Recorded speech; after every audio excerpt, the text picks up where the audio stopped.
Fratres and friends all, welcome to this September 2022 meeting of the Metropolitan Study Group of the SRIA.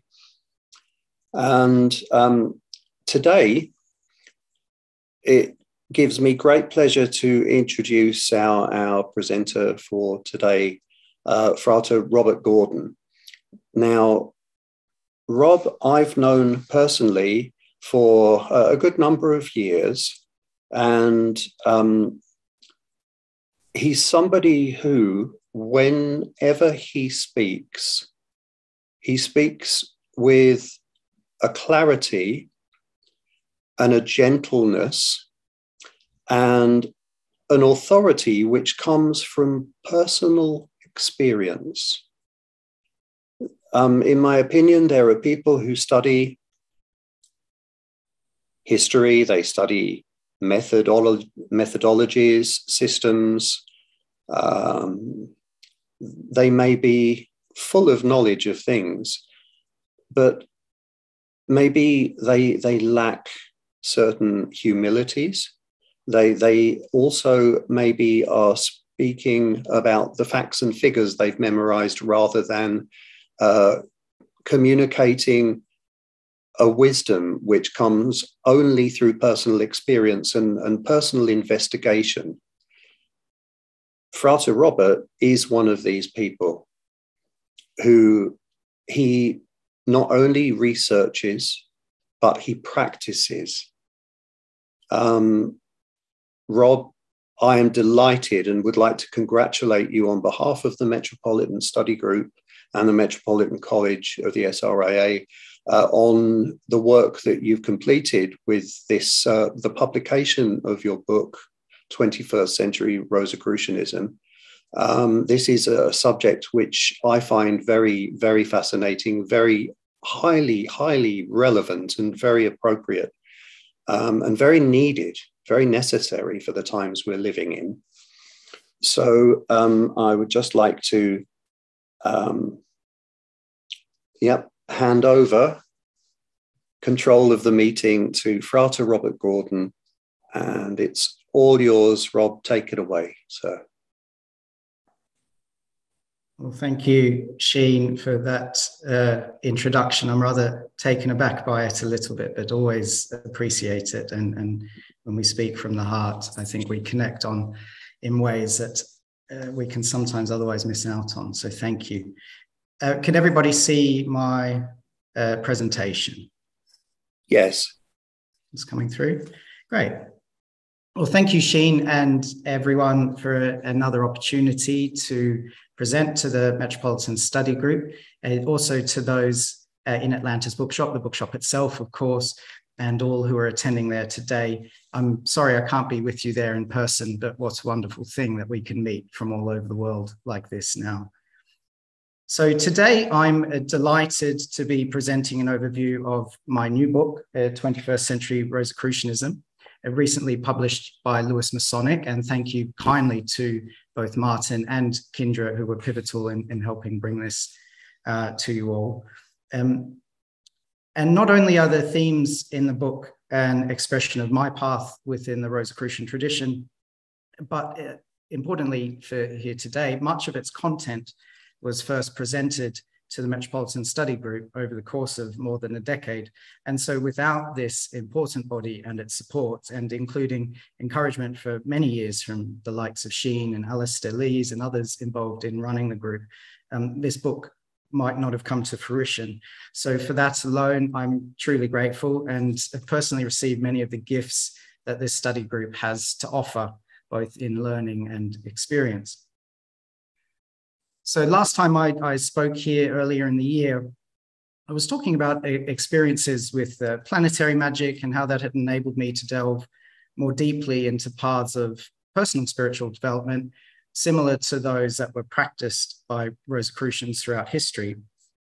And today is an important opportunity now to talk about how we can really reinvigorate the Rosicrucian tradition more broadly, so that it is relevant and meaningful in the world today, not just on a personal level or as an intellectual exercise, but in how our tradition has always pursued a mission of social reform and seen itself in service to the progress of humanity as a whole.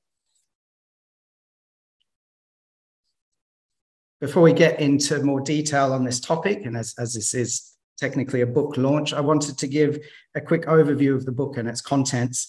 Those who recently heard me speak for the Ligeri-Audi series of talks, don't worry, there's a couple of slides that might seem familiar, but then we're veering off into new ground and new areas. If you did miss that talk, and I'm pleased to say there's the full video on YouTube, and the Q&A section in particular, as is often the case with these things, veers into some really interesting areas, and I'm sure we'll also have some great discussion today. And as you can see here, 21st Century Rosicrucianism, the book is a book of 3 parts, really, all coming together. The first section, over 4 chapters, is a thesis on how we can practice Rosicrucianism and make it relevant to society today. It provides a framework on how we can integrate it into our own lives, as well as looking at how the tradition has an inherently utopian mindset that asks us to proactively engage with the world and the formation of a more positive future. The second section collects together 7 papers on a range of topics, from an alchemical interpretation of the Annunciation, which is of particular importance to my own path, through to the esoteric varieties of love, a look at the creation of sacred space, an address I gave as celebrant of the London College of Adepts on the nature of truth, and a number of different esoteric topics. These papers were all presented to Rosicrucian audiences, and specifically those within the SRA, as well as the Order of the Rose and Cross. And the third and final section of the book collects together articles and speeches that I gave while working as a manager of St. Paul's Institute, which was an ethics think tank run out of St. Paul's Cathedral that was primarily focused on business and economics. These articles are an exoteric expression of esoteric truths. They're written in parallel with the papers in the previous section. And so by including them together, the intention is to show how we can live our lives as Rosicrucians in both esoteric and exoteric contexts, including how we can communicate the wisdom and experience gained through our exploration with the hidden mysteries in an accessible manner. These articles in the final section look at social and economic reform, the importance of authenticity and meaningful work, and they close with an overview of the theology of Dr. Martin Luther King Jr. and a celebration, really, of his ability to combine the prophetic voice with iconic messages of radical social reform. Overall, then, the book presents a journey through Rosicrucianism that fuses the experiences of my own path with what is hopefully some of the insight that emerges when one engages with the core message of social and spiritual reform that our tradition speaks to. Importantly, it does not tell you what to do as a Rosicrucian, but rather why you might be doing it, and hopefully thereby inspiring a deeper connection with the tradition and the many treasures that it has to offer on both a personal and collective scale. So the thesis presented in the first part of the book, and giving its title 21st Century Rosicrucianism, is intended to provide a framework that can be used to examine how the different components of the Rosicrucian tradition might be playing out within our own lives.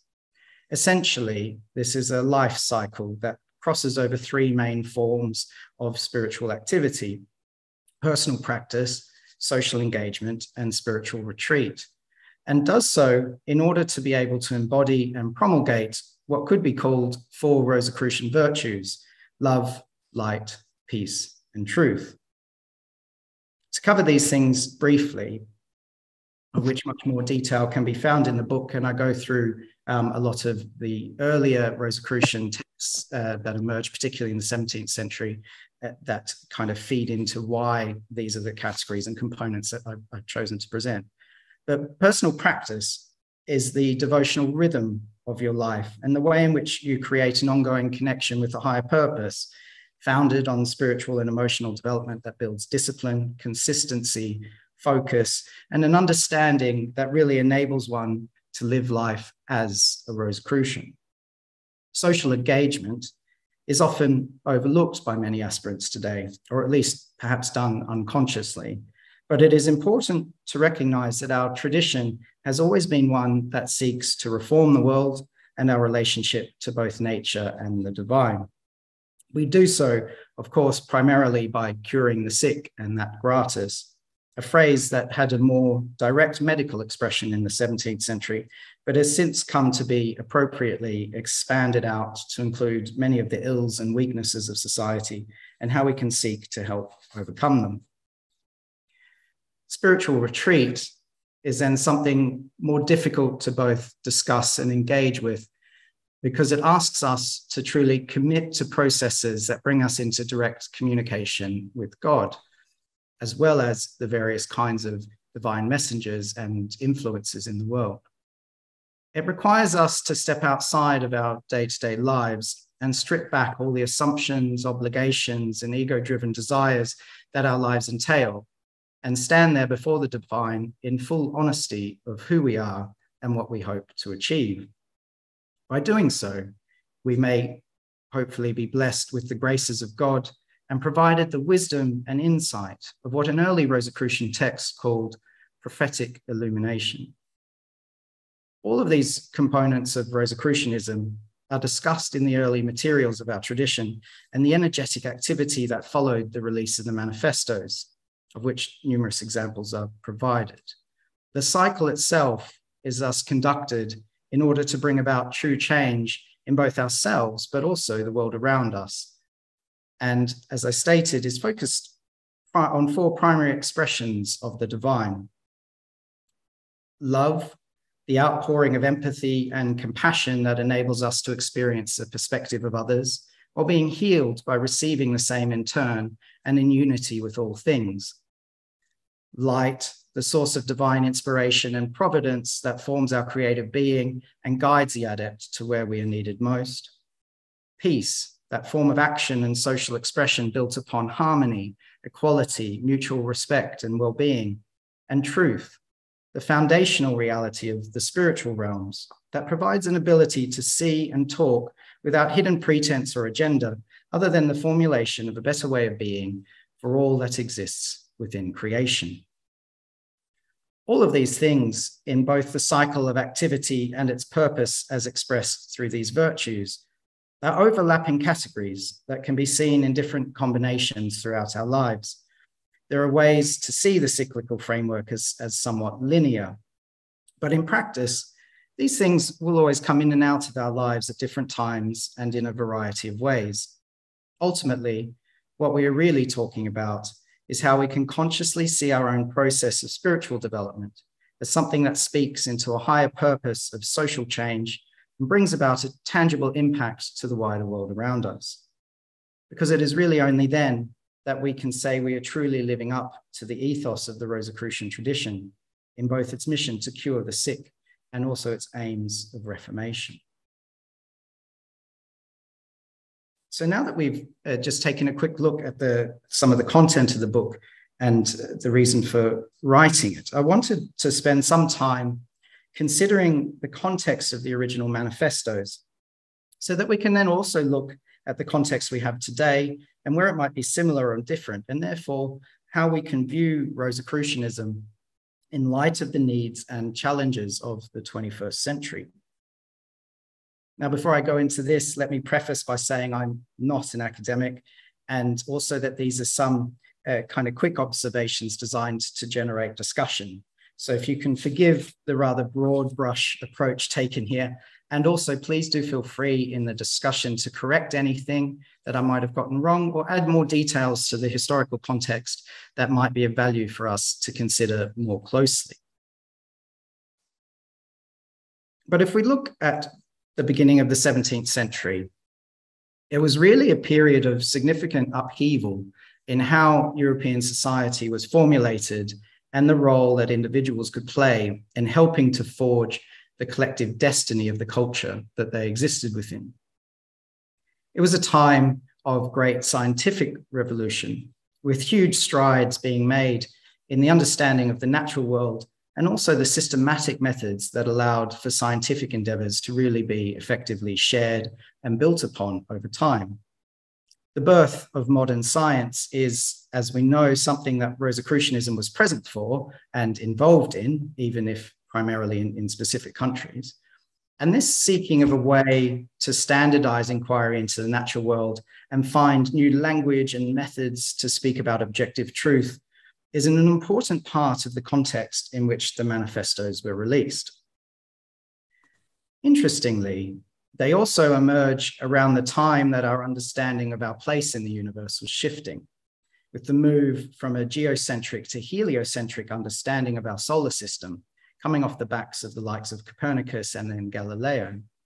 This shift is something you can see early Rosicrucian texts still utilizing both frameworks for, as the older geocentric depictions were quite valuable and still are in some ways for communicating Hermetic and Neoplatonic notions of the great chain of being, with the divine realms, planetary spheres, and elements remaining a prominent and important part of how the spiritual role of humanity was being considered.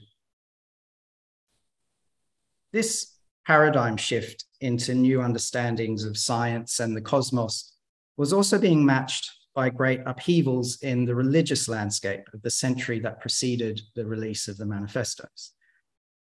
Most pointedly with the movements inspired by Martin Luther that heralded a new and more personal relationship with God, circumventing many of the institutional power structures that had long dominated the political sphere of Europe.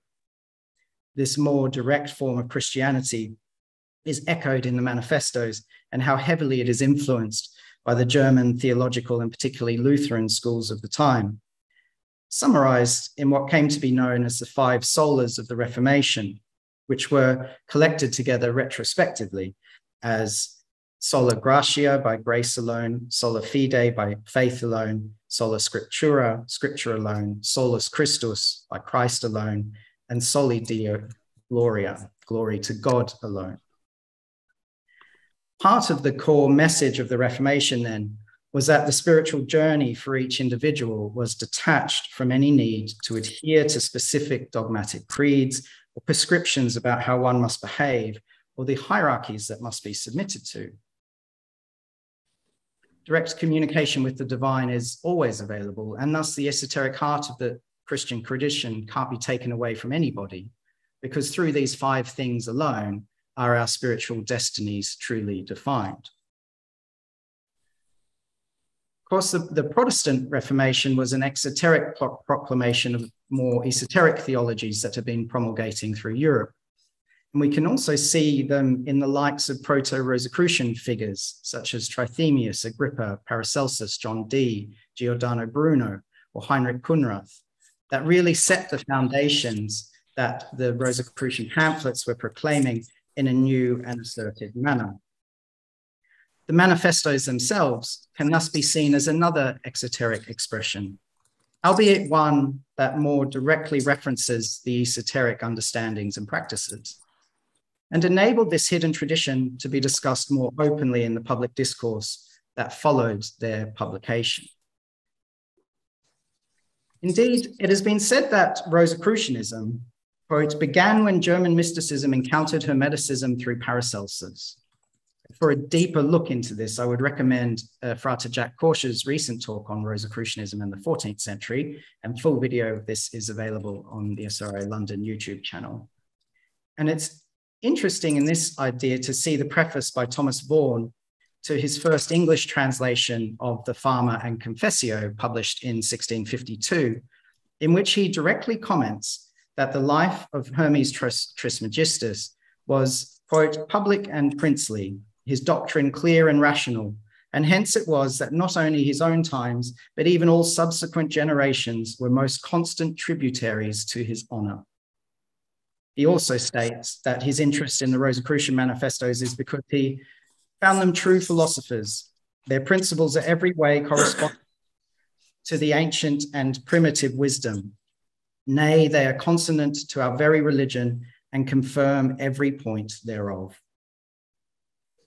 This preface by Thomas Vaughan under Eugenius Philaites is missing much direct reference to Christianity, but instead focusing on ancient philosophy, particularly Polonius and his connection to the Brahmins of India, as well as tracts of alchemical and Kabbalistic symbolism. However, it notably ends with the previously mentioned affirmation, Soli Deo Gloria, glory to God alone. In simplified terms, then, we see that the Rosicrucian manifestos were released at a time in which our understanding of nature and also human psychology was rapidly progressing, a time in which the authority of organized religion was being resisted, philosophical and metaphysical traditions from the ancient world were being re-embraced, the esoteric traditions of Europe were coming out from underneath their cloaks of secrecy, and a period where great political shifts were occurring, including, importantly, the colonial expansions into the so-called New World that really enabled many commentators to start to dream of new visions of utopia and progressive societies liberated from the centuries and millennia of deeply embedded institutional structures. There were thus great progressive shifts in society across religion, science, philosophy, esotericism. Rosicrucianism develops out of the previous century in which these huge paradigm shifts were becoming more integrated. And it does so in a manner that opens up these intellectual powerhouses, opens them up to a wide range of different people with respect for a diversity of culture and the recognition that it is not the most wealthy and powerful in society who truly inherit the gifts of grace, but instead the divine mandate they proclaim is a universal one. In many ways, echoing the anti-authoritarian message of Christ and restoring that direct connection to our spiritual being. Thus, the manifestos really don't hold back with rallying against the power structures of the day and those that the authors saw as problematic to the spiritual well-being and greater progress of society. It was also a call that, through its central maxim to cure the sick and that gratis, devoted itself in service to the sick and the poor. The actions were what mattered here, and the impacts they had on bettering the lives of those these hidden adepts came into contact with. There wasn't a need to proclaim a particular religion or seek to take credit for this compassionate mission, for each adept was to wear the habit of the culture or communities they were in and conduct themselves as agents of light without seeking either personal or organizational gain or even recognition for such conduct. Which brings us now to consider the wider context that we're working in today. There are interesting similarities, particularly in our relationship to new scientific frontiers that are emerging in ways that are unpredictable and quite important to engage with. Like the scientific revolution that was occurring in the early 17th century, there are huge technological shifts occurring right now. Prominent areas well known to us, such as artificial intelligence, advancements in medicine, an exponential boom in our capacity to access information and computing power, including new frontiers such as quantum computing that at the moment are almost unfathomable in how they will impact human society. We're currently experiencing a period of scientific and technological advancement that is not seeing linear, predictable progress, but exponential. Not only that, but humanity is at a pivotal moment that has never really occurred before, which is that we are now at a point where biological evolution will be superseded by our ability to create new paths for humanity unrestrained by our physical forms. The previous limitations on human lifespan are being extended at such a rate that their increase will soon move faster than the years pass by.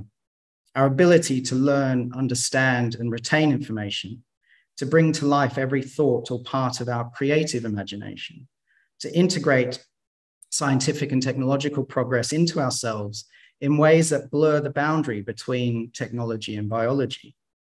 We can already see the impact that the opening decades of the 21st century have brought in these areas.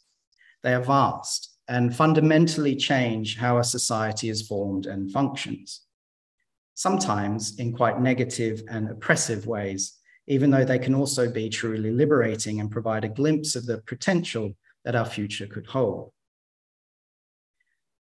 This is being played out now in our lives as individuals, but also in the interaction between nation states and multinational corporations in ways that are redefining the geopolitical landscape and highlighting how our centuries-old political processes are, in many ways, no longer fit for purpose. We're seeing this disconnect play out in the manner in which our relationship with nature is becoming increasingly severed, exploitative and damaging at a fundamental level, to the point of potentially cataclysmic climate change, but also in a more individual level of detachment from our sense of place in the natural world and ability to commune with its many gifts and sources of wisdom.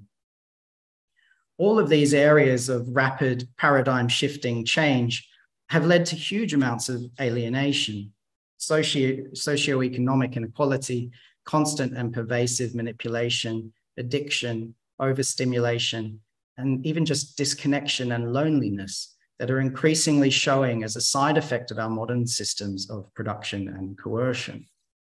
These issues are not being channeled, at least in our public discourse, into meaningful and open dialogue in many cases, but rather into divisive politics that are increasingly only really serving to exacerbate the very issues that they claim to be addressing, exploiting those who are yearning for reformation and seeking a more authentic and direct experience of themselves, society, and the universe around us, but don't know where to find it. So those of us more in tune with the spiritual components of our being can readily perceive the spiritual crisis at the core of modern global identity. It can be seen daily, hourly, even pushed out every second on every stream of information. It's in the longing for something more and the desire to do things differently that we see in our peers and loved ones. There is, of course, also an excitement to be found in amongst this crisis, in which we can see glimpses of a more egalitarian future, where people can flourish and embrace the creative core of their identities in ways that were previously unimaginable.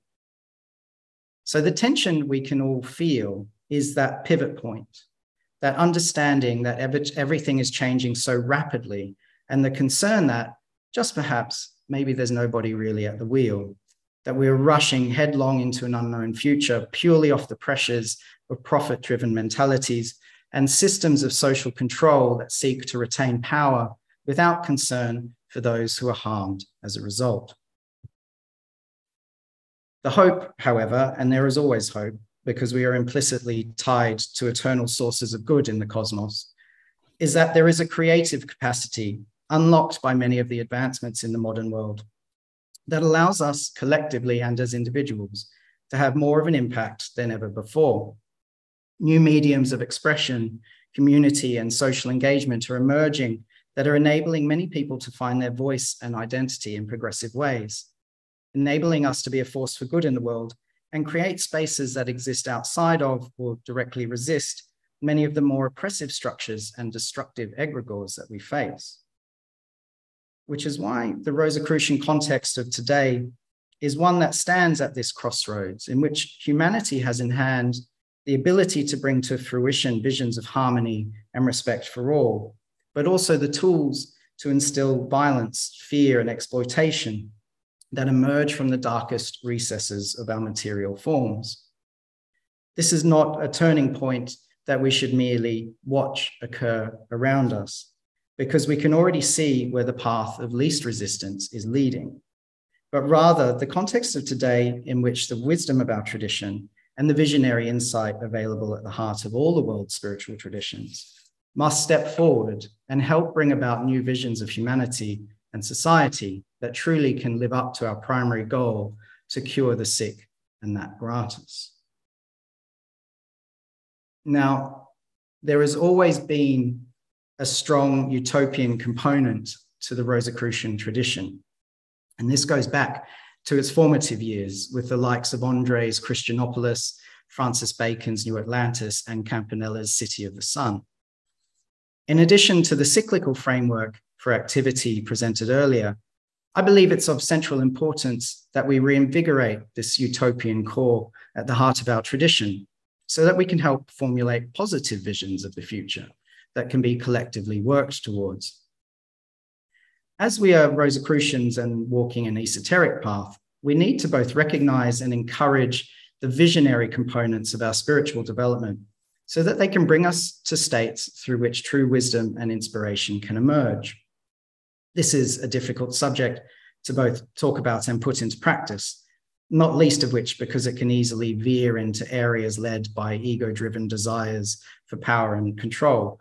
But I believe it is of vital importance if we hope to collectively help cure the illnesses in a wide variety of forms of the modern age and allow images of a more harmonious and egalitarian future to begin to direct the course of human culture and activity.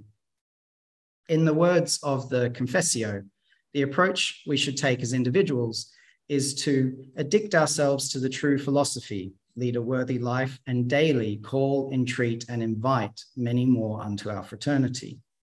In the context of today, in all its diversity and ability to speak across boundaries of identity, I feel it's important that we widen this notion from inviting many more unto our fraternity specifically to being with, discussing, and acting with all those who share our lofty goal of spiritual and societal regeneration, doing so for the betterment of all and in service to the eternal majesty of God and nature.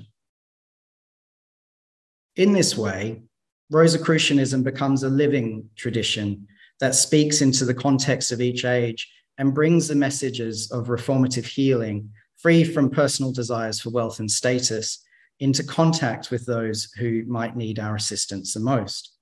And importantly, also against those who seek to dampen the human spirit and oppress others in order to maintain their own power and continue to exploit creation for corrupt and ultimately destructive purposes. There are many ways to go about living up to these ideals of producing new and workable visions for how society should function. Rosicrucianism does not include much dogma, a real strength of the tradition, but rather provides guidance on how to engage with systems of knowledge that run in parallel with systems of experience. Doing so in order to instill a way of life that brings about the change we seek, not just for ourselves, but for all those we come into contact with. A central part of this is about our ability to perceive the role of the soul and divine source in all things, in our thoughts, actions, and being, seeing such radiance also in all those we engage with, for everything ultimately exists within the same macrocosmic unity. This is achieved through our personal spiritual practice, the manner in which we compassionately engage with the world around us, and how we find ways to wash ourselves of all the competing influences of daily life, so we can stand directly before God in a manner that lifts the veil and allows us to receive the gifts of grace and serve our part more readily as agents of the prophetic voice. Importantly, by reinvigorating the visionary and reformative role of Rosicrucianism, we also renew our appreciation for the wisdom expressed by those who built the foundations for the path that we walk. Here we find the harmonies of Ficino, the images of Bruno, or the resonance of Flood, to name but three prominent figures. As much as we seek to reinterpret Rosicrucianism for the modern age, we must do so with a learned understanding of where it is coming from, not in an academic sense necessarily, although that certainly has an important role, but the manner in which the adepts of the past were able to express the esoteric truths of creation and explore how the imaginable realm comes into being as new material realities. For it is within these imaginable realms, informed by the illuminated spaces found through direct spiritual experience, that we can begin to consciously forge new visions for a positive future built upon service to the common good.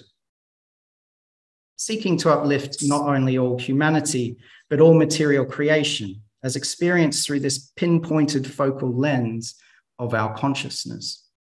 Directing our efforts and finding a leverage point within our own souls so that we may, as Andre states, observe the harmony and truth of the prophetic spirit. There's another early Rosicrucian text entitled The Pegasus of the Firmament, published in 1618, directly alongside the manifestos, which calls all of us who consider ourselves Rosicrucians to obtain the highest goals and live up to the legacy and potential of our tradition. stating that, quote, "If the outcomes of the famed and exceedingly wise men in the worshipful society of the Rosy Cross match their predictions even a whit, they will have drawn the secrets of nature out of the abyss into bright light. The blessed righteousness of life, the true love of one's neighbor, the glory of justice long sought, will scatter the brightest rays throughout the whole of Europe, as is now obvious. Absolutely no lettered person of sound mind will rightly hold such a noble society in hatred. Rather, it will be kept in a singular love and with everlasting honor. Lastly, it must be known that it comes from this light of grace, insofar as it results in a real, true Kabbalah, as it is known in Hebrew. In Greek, it is called prophecy or prophetic illumination. Now, obviously, in today's world and with our global context, this goal of reformation can be seen as much more diverse, inclusive, and holistically global. And I'd recommend anybody who hasn't read that text, you can find a translation of the full Pegasus of the Firmament, which has graciously been provided to us by Dr. Sean Daniels and Christine Ike on the pansophers.com website. I highly recommend reading it and many of the other articles they have on there if you haven't already done so.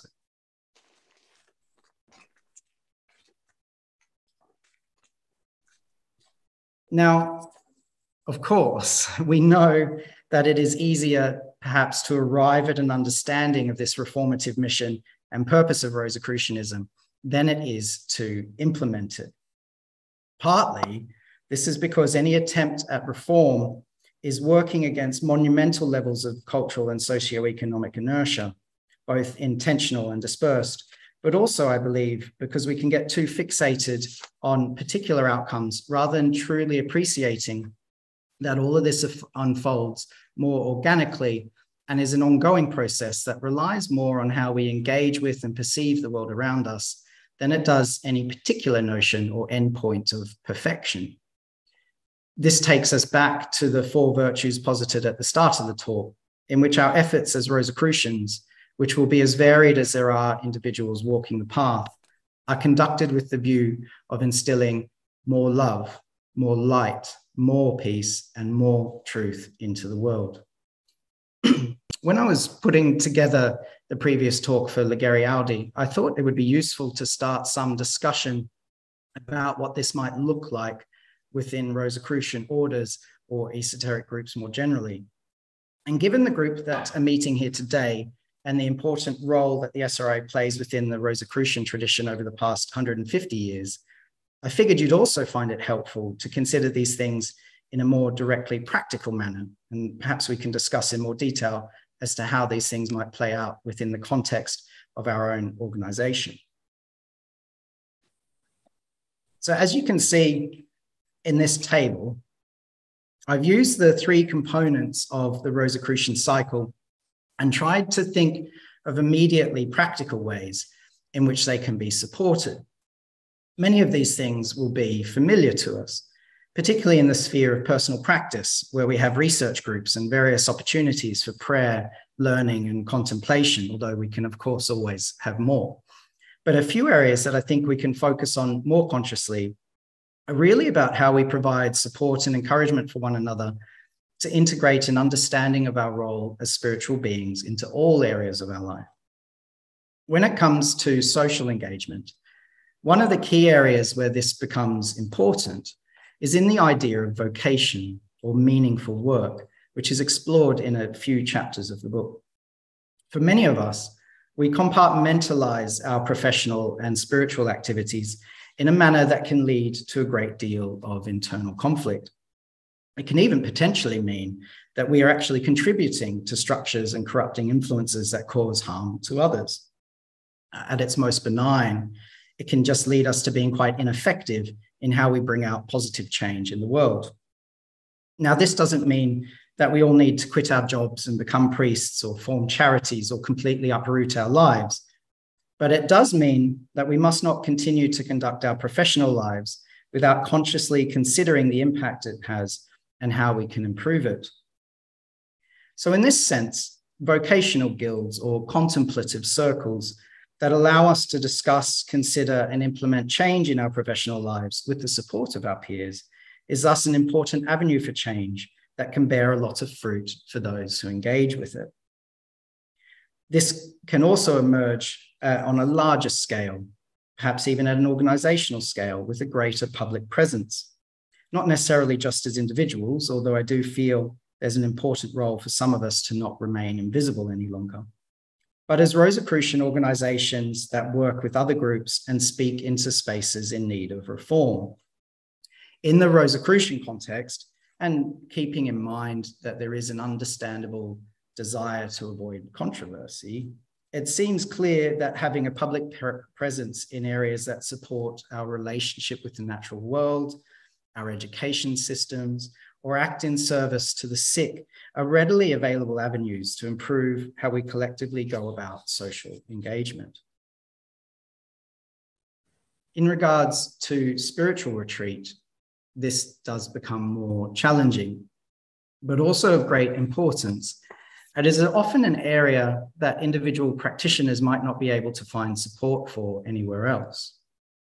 This is not only in how we can help people with advice and expertise, but also, perhaps most importantly, in how we are equipped to help people in times of spiritual crisis. For it is in these times of crisis, some of them transformative in ultimately positive ways, but others that can be quite damaging to mental health and well-being, that our fellow seekers need us most. For various reasons, it is also, unfortunately, often these exact moments when esoteric orders feel they cannot step forward to offer support, whether because they are not equipped to do so, or perhaps feel worried about the consequences to the organization should anything go wrong. This is understandable, and support in moments of spiritual crisis is not something to be undertaken lightly or without proper training and care. But at the same time, we should recognize it as a weakness that we can work towards overcoming. Some of this will be through training certain members in techniques of care that are relatively well rehearsed and understood within wider religious and therapeutic settings. But it can also be more immediately developed by having a clear understanding at an organizational level of the processes that can be taken and the organizations or services that can be reached out to when members are in need of our help. But this kind of support is really only half the story, because we also need to provide the encouragement and attentive spaces to hear from those who are moved by inspiration from the Most High and feel able to speak with this prophetic voice into the issues of our times. Some of the most moving examples of Rosicrucian engagement in the world have come from artistic or even musical expression, such as those that emerged out of the Salon de la Rose-Croix and the symbolist movement that circled these events. The manner in which we must engage with the cultural formation of the world is not merely intellectual or pragmatic, but also inherently symbolic and mythological. It must speak directly to the most deepest and most sacred parts of the human condition in ways that inspire those we come into contact with and act as a catalyst that transforms how they see the world. Taking advantage of the many different channels and mediums that the modern world allows for this kind of expression is something that we can achieve relatively easily, and indeed in some ways are already doing. And so increasing our efforts in these areas will prove a fruitful and meaningful way to contribute to the impact that Rosicrucianism can have in the 21st century. All of these things and many more running in tandem to provide the tools and support needed for Rosicrucians to work together, exploring the hidden mysteries in order to form new visions of society. In conclusion, I hope that you're all encouraged to consider how Rosicrucianism operates in your own lives in a more holistic manner, one that combines our spiritual, emotional, professional, and social sides and helps us operate not only as more fully integrated beings, but also as powerful agents for change in a world that is in need for more action. Action that comes from places of integrity, compassion, and deep respect for the sanctity of our fellow human beings and everything else in the natural world that we share material reality with. Now, before closing with a few paragraphs from the book, I'd like to once again extend my gratitude to Lewis Masonic for believing in this work and encouraging me to bring it to fruition. They truly understand why I wanted to release this text and the impact that it can hopefully have on how we see our role as custodians of this living light of Rosicrucianism.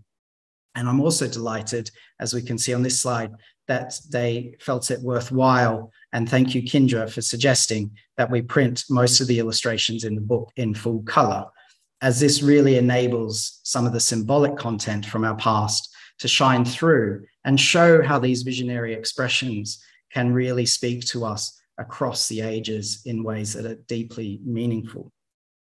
So I hope you'll find the book interesting, that it will spark conversation around its themes, some of which I've discussed here today, and that we can start to bring more things of tangible impact to fruition. Now, to close then, and as this is a virtual book launch, I want to read a few paragraphs that speak about the need to reinvigorate the utopian purpose and visionary core of our tradition, which I've discussed in many ways today.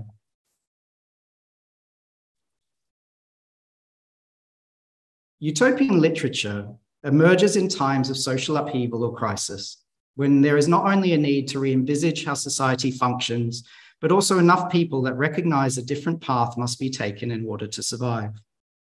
You already know the reasons why we are currently in such a period. We see it daily in the lack of empathy shown by structures that are meant to serve society, but are instead preventing us from repairing the injustices and imbalances of the world. We see it in our hollowed out education and legal systems, in our housing and healthcare crises, in systemic inequality, racism, abuses of power, and the pillaging of the environment with our insatiable need for more. It is manifest in the technology that has provided us with the capacity for infinite creativity and expression, but is often used to manipulate, invade, shame, and dull the eternal spirit within every single one of us. Humanity is at a crossroads in which the thought forms that we create will become the future that we embody. We can be encouraged by the fact that in every period of crisis, there has always been those guided by light, agents of truth, emboldened to act as champions of love and peace. This is what lies at the heart of Rosicrucian engagement in the world today. We no longer have the luxury of delaying our actions and must stand alongside all those who act from a position of universal justice and compassion, with the humility to do so for the sake of others and not just ourselves, that seek to cure the sick and that gratis. Part of our duty as Rosicrucians is to bring forth new visions of utopian society and work to enable them in a measured and holistic way. There is a need for a greater sense of integrity and authenticity that speaks into the trajectory of human destiny, rather than the selfish concerns of those seeking fame, wealth, or power for their own devices. Some will be called to speaking truth and championing the sanctuaries of grace found both within and without in the world. Others will find their purpose in more practical terms, constructing the institutional avenues required to bring about social change. Some work to heal the physical, socioeconomic, and spiritual maladies that face our fellows in humanity or beyond in the natural world. Others stand in opposition to those in power that are dampening the light of humanity under the shadows of narcissistic control. There are even those that see it best to stand aside and amplify the light found in others, so they can share new perspectives in spaces previously held away from them. Through whatever avenue we find our calling, it is vital to administer ourselves to it with the passion and dignity deserving of those who would bear the title servants of the Lord. For it is only by doing so that we conduct ourselves in a manner befitting the birthright provided to all of humanity through our relationship with the divine. Nobody will do it perfectly, and none of us are entirely free from guilt or responsibility. But each of us, with each passing moment, chooses which path to take, and we know the destination we should be aiming for. There are no fixed set of prescriptions or rules that will bring you there. It is brought about by an individual journey into communion with the Word of God, along with the openness required to collectively manifest the results such experiences can bring. For in the end, there is but one universal medicine that will bring love, light, peace, and truth to your soul. To experience and then act upon such instruction is to call yourself a Rosicrucian and be worthy of that sacred name. So thank you, everybody, for listening and for giving me the opportunity once again to be with you today. I hope you enjoy the book, and I'm really looking forward to anything we want to discuss, any ideas we want to talk about, whether presented in my talk or otherwise. So thank you very much, everybody. Thank you also very, very much indeed, Frater Robert Gordon, for an absolutely wonderful, wonderful paper, and the illustrations as well that you prepared are just beautiful. So as is customary in our meetings, I'd like to open this now up for discussion. So if anybody has a question or a comment or an observation that they'd like to share based upon Rob's presentation, please do in the reactions button on the Zoom screen, raise your hand, please. It just makes the process a lot easier for me to just to manage everybody's questions. Or if you would prefer, just speak up, but please be polite and respectful in doing so. So I'd like to open this up, please. Has anybody got any particular questions for Rob? Yes, Alistair. Not me. In fact, Stephen Todd has joined us for the first time, and he has a question. Hi there. Hi. Hi. Hi. We spoke briefly before the video started, but so I've arrived today. I've come from outside of your tradition, and what's brought me here actually is experience in the so-called liminal web or metamodern scene, and I see huge overlaps with what the metamodernists are feeling, which they feel modernity is coming to an end, and a whole new historical epoch is actually we're on the cusp of it. Basically, it's beginning, it's happening now. It's already happening, and I think what the metamodernists are looking for is pretty much the same thing that the Rosicrucians were hoping for on the other side of modernity, before modernity kind of really kicked in, and before we entered this kind of secular age and the great disenchantment and so forth. So for me, I'm particularly, the question is, I'm particularly interested in whether you see, or how important you see the role of a new metaphysics, a new paradigm for understanding the phenomena of the world, and the reconciliation with science, because the difference now and the prior period is, the way they saw alchemy, which had the roots of the emergent science within it, hadn't yet separated, and they probably had a particular way they would have conducted that project. Modernity conducted it differently, and we've arrived where we are now. We can't just throw that all out the window. So it's how you reconcile, the big question for me is how you reconcile our scientific understanding of the world with our inner spiritual experience. I'd love to hear what you have to say. Wonderful. I always love these talks because they always start off with these small questions. Look, I think I haven't actually heard much about the liminal web or metamodern scene, so I'll definitely look into that more. But yes, these are things that are being discussed quite broadly, as people are seeing that a lot of the structures we have aren't fit for purpose and aren't inclusive of a broad enough range or everybody really, in order to steer us into a positive future. One of the things that came to mind when you were talking about this kind of reconciling scientific and spiritual mindsets is that the manifestos really were trying to embolden and encourage that scientific method and placing that more centrally in the role of theological metaphysics and expression in the world of their time. And it's almost like we've come full circle in a way, in that we now need to be championing a return to a much more holistic and metaphysical understanding of why we're pursuing progress? What are all of these scientific advancements for? Where are they leading us? And not just because we can, but why are we doing it? And what do we hope to achieve by doing so? I think that's a really important part of reconciling these things, because science and religion and spirituality are quite at heads in our day and age, as I guess in many ways they've often been.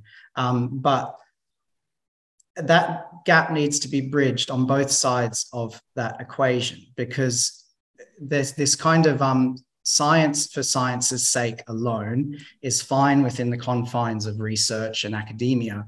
But then we see, well, then how does a lot of that stuff get used? Whether it's for destructive purposes, whether it's for commercially exploitative purposes, whether it's in many different ways where this progress is not really taking us to somewhere that uplifts that soul of that collective soul of humanity. And I think this can be said and perhaps should be discussed publicly in quite secular language. I don't think we come in guns blazing talking about prophetic illumination and expect anybody to listen to us. But that question of what do we want to be? Where are we going with our progress? Why are we pursuing these things? I think is really important. And that's how you reinstill that sense of what is the purpose of our being, both as individuals and collectively. How you do that practically is a whole nother issue.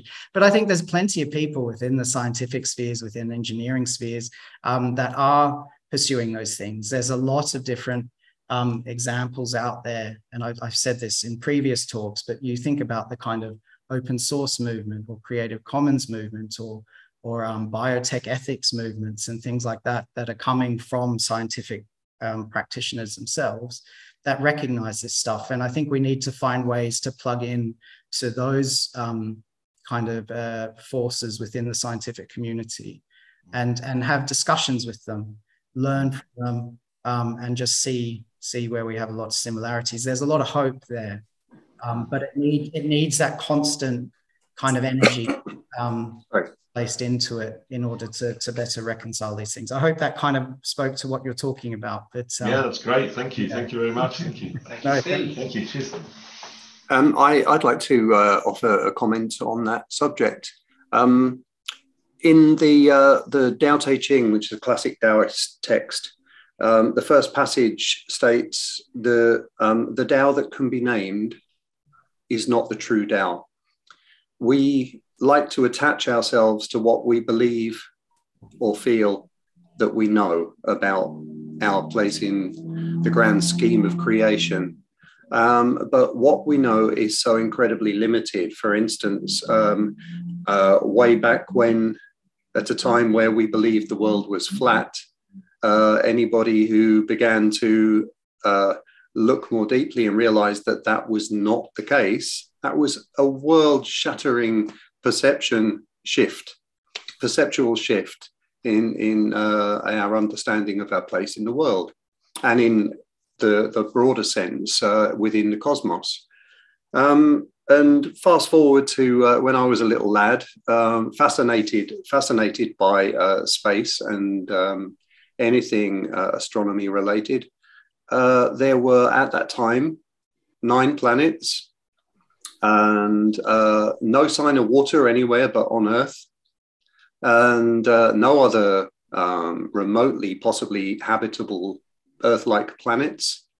And now recently, fast forward again, with the implementation of the James Webb Space Telescope, even in its so far very limited working life, the data that's coming back from that already is throwing into question such things as the theory of the Big Bang.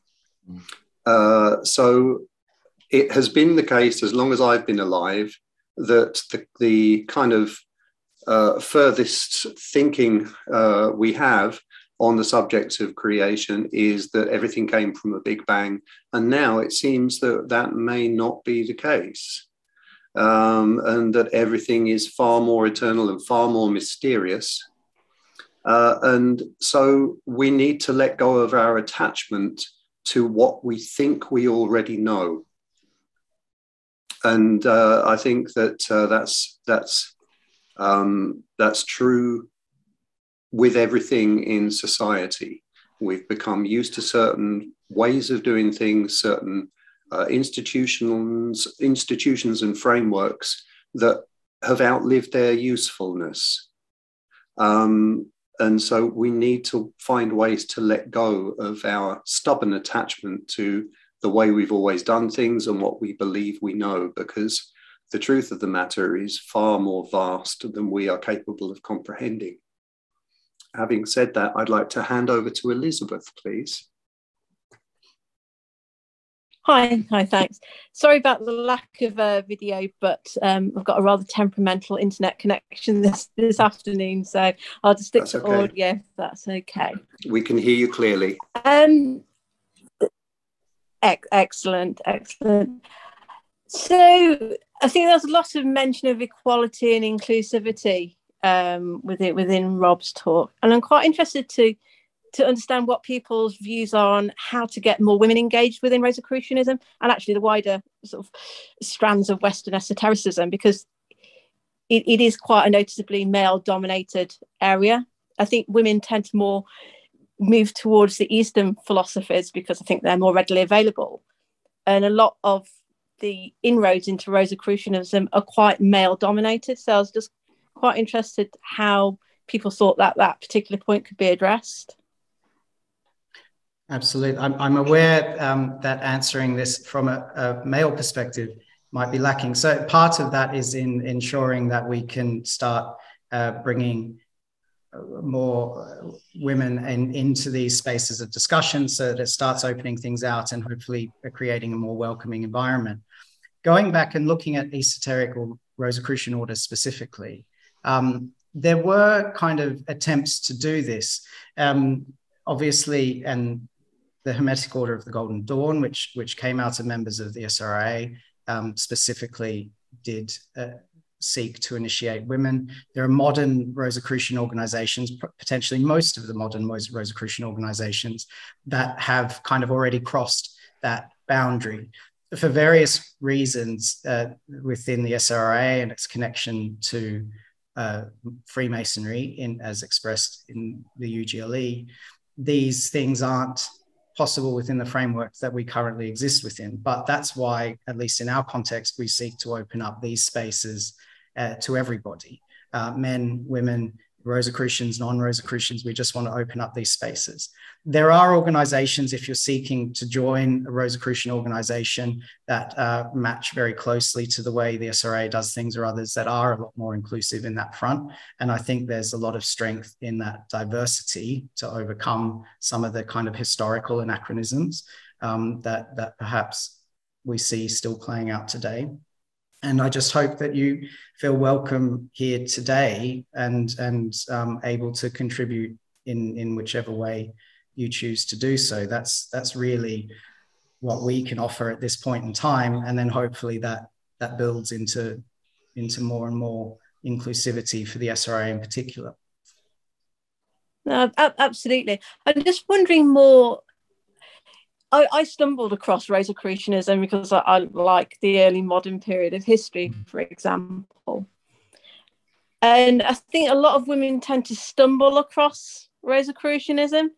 And I wondered whether there was any sort of move to specifically target a more female audience, not necessarily just within the SRIA, but within sort of like the wider Rosicrucian community, of making it more visible to women.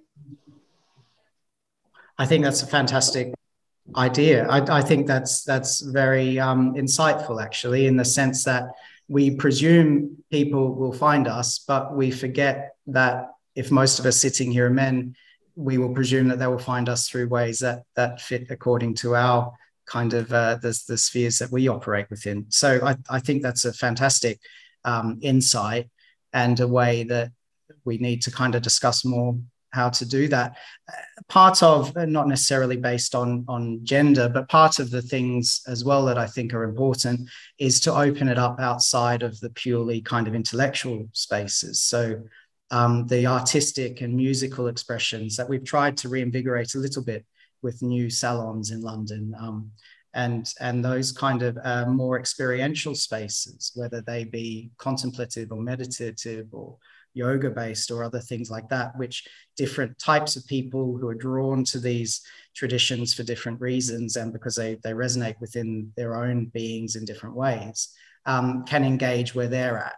So I think one of the weaknesses, which we are trying to kind of constantly overcome, is that if we're always taking that very kind of intellectual approach to things, then that is immediately kind of shutting out a lot of people who feel these things differently. And in many ways, that's a lot of women who feel these things differently, although it also applies to men as well, obviously. So I think that's a wonderful thing for us to try and really implement, and something that's achievable, which is always important. We can start doing that right now. So yeah. Thank you. No, that's great. Thanks very much. No, okay, thank wonderful talk, by the way. Oh, thank you very much. And I hope we'll see you here more often. Can I absolutely. Elizabeth, just to say to you, is this your first time here? No, I've attended a couple of other talks as well. Yeah, I don't know whether you're aware, but the last meeting we had in July was we had our first ever woman presenter, Geraldine Baskin, and I did watch that actually, which was really, really fascinating. So yeah, hopefully more women. That's first of many. Well. There is also another woman in the pipeline to present in 2023. Which somebody I know who is wonderfully suitable for this study group, and I really look forward to more women presenters over the years to come. But that's a very, very practical and appropriate suggestion from you. So we'll give this some genuine thought and discussion, and see what ways we can find to promote these things more to women. Thank you. Excellent. Okay, if anybody does, as a female, if anybody wants to sort of like bounce any ideas off, then I'm quite happy to help in any way I can. Wonderful. Well, maybe you could put your contact details in the chat, and if anybody would like to contact Elizabeth in this way, then please go ahead. Thank you. Okay, so I'd like to hand over to Philip, please. Thank you, Shane. Robert, really beautiful presentation, very thought-provoking, and also the overall design of the slides very pleasing to the eye. So thank you for that. Now, I'm sure you have read the texts that were published with the first manifesto about universal reformation and the discussions the philosophers were having about how to fix the world. And I kind of think that we are in a similar situation here. Now, I do have an internal struggle, which I'm not really sure how to solve. So I'm going to bring it out here, which is, I believe there are two ways to kind of fix the world. First is to skip the internal path and go directly focus on how to fix the society, which I believe is not probably the correct one. The other one would be to focus on the inner path first. And this is where I struggle, because if you do that, and I believe when you do that properly, then you kind of are no longer interested in the external part, which is what brings me to the following thought here. With all this Reformation, and I fully support that, with all this Reformation efforts, aren't we kind of swimming against the stream? By the stream of the water, I mean, let's say, to express it some way, the God's plan, or the God's plan for the humanity, so to speak. Shouldn't it really be resolved on its own pace? Because I think we can all agree that the way of the real initiation will never be mainstream. It is only for a selected few. And from that position, to force someone or to impact someone is really not I would say it's unnatural, because it you know, we've been trying to do that over the last centuries and it never really worked. There are some advances and overall progress, but I would like to know your thoughts about all this. Do you perceive it the same way, or do you think it's still necessary to follow this path? Thank you. Thank you. It goes to it's quite a wide range of different metaphysical kind of foundations that you could take on that front. But a few of the things that came to mind when you're speaking, first of all, I do agree that kind of skipping the internal path and just fixing society is not going to work, because it commodifies things, and it reduces things down to material form. And I think that's kind of what we're seeing a lot of now. It's a lot of human progress is designed to satiate profit margins, or just to create something without any real kind of concept of how it's going to impact people, or perhaps even will be used to really impact people in quite violent ways. So we do need to focus on the inner path. Now, you kind of point out this interesting issue that occurs, which is that if you become too focused on the inner path, you sometimes lose any kind of desire to engage with the external world. This is kind of something that's expressed through many, in some ways, monastic communities, although it's interesting how many monastic communities do also have forms of collective social engagement. So I think that's an important duality that they have. But it's part of the danger of the mystical path, I think, is that you become so inward focused that you forget, or you're presuming that we don't have a role to play here in material reality. Now, we've all come from an eternal source, and we will all return to it. So I'm not someone who thinks that we need to necessarily always be in that state. Now, we're here for a reason. We've incarnated for a reason. Creation is here, and so we need to engage with it. But it is that interesting, it is a danger of the mystical path, I think. Just as with the more kind of, in esotericism, the more magical paths, the danger they have is that they lose the devotional and mystical aspect, and they just become all about change, and all about change for very selfish reasons. So there's a middle path between those two things, which I think you've kind of pointed out. Are we swimming against the stream? Is it unnatural? Again, this goes down to a theological question of what is the role of human free will? How does the material realm, is it allowed to have a sense of its own agency and a sense of its own existence outside of the grander scheme?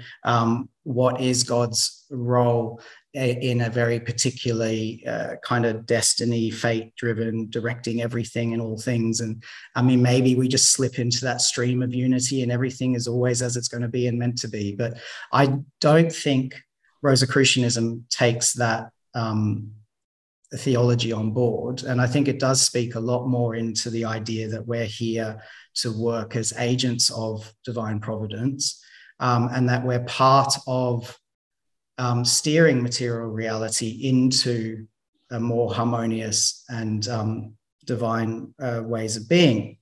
Now, how that occurs can have both positive and negative effects. Sometimes, maybe if it has a negative effect, it's not really occurring.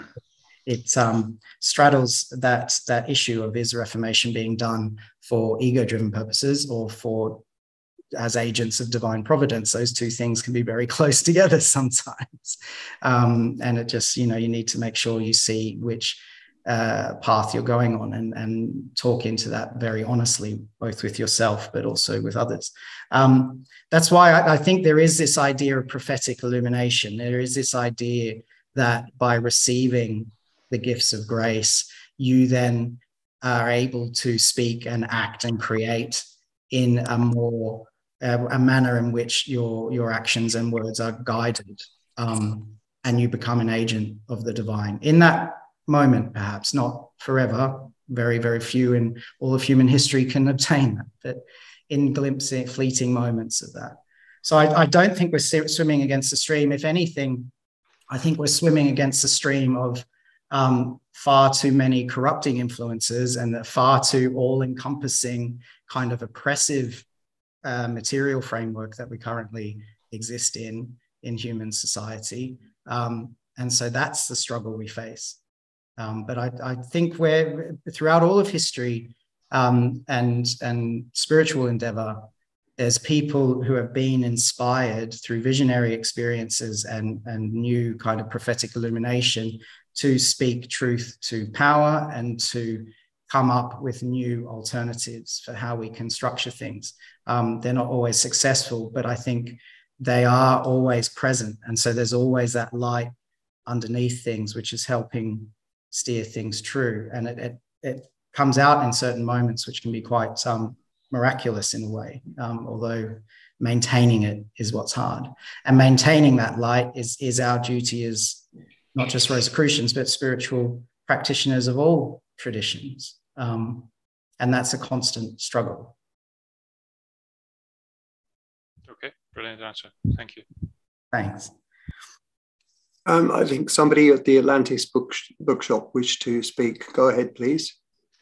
Yes, I have a few things for you, Robert, if please, I might ask. So, first of all, with your permission, I'd like to say something in response to Philip's question, and perhaps give some historical insights into some of the other things that have been said. People who know me know I'm very into memory, so you get to get Rosicrucian 17th century quotes coming now.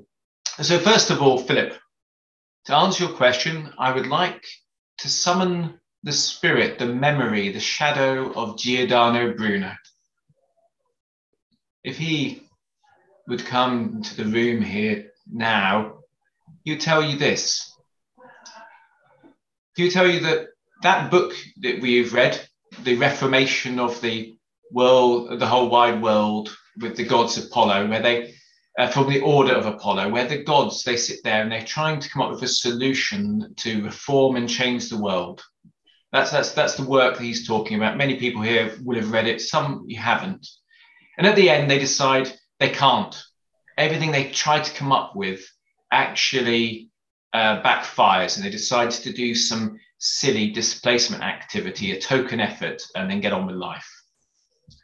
Bruno, however, wrote a different book that predated it, called The Expulsion of the Triumphant Beast, when the gods aren't focused on trying to reform the world outside them, when they realize they need to change, where they regret being bad role models, when they are reformed.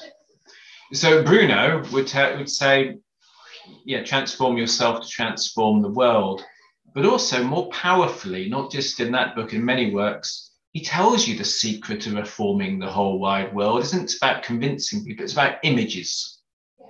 Now, Rob, you really inspired me with this. Actually, in the, you quote Pseudo-Dionysus. I think the quote you use is, it is love's nature to make a person like the thing they love. The images need to change that we have in our society. And Bruno felt you should be dramatic. We should change the zodiac. You know, there's villains and things up there we don't want to be looking up to. Yeah. So changing the images, and that starts by changing the images in here. That's my point. I also wanted to say, wow, Shane.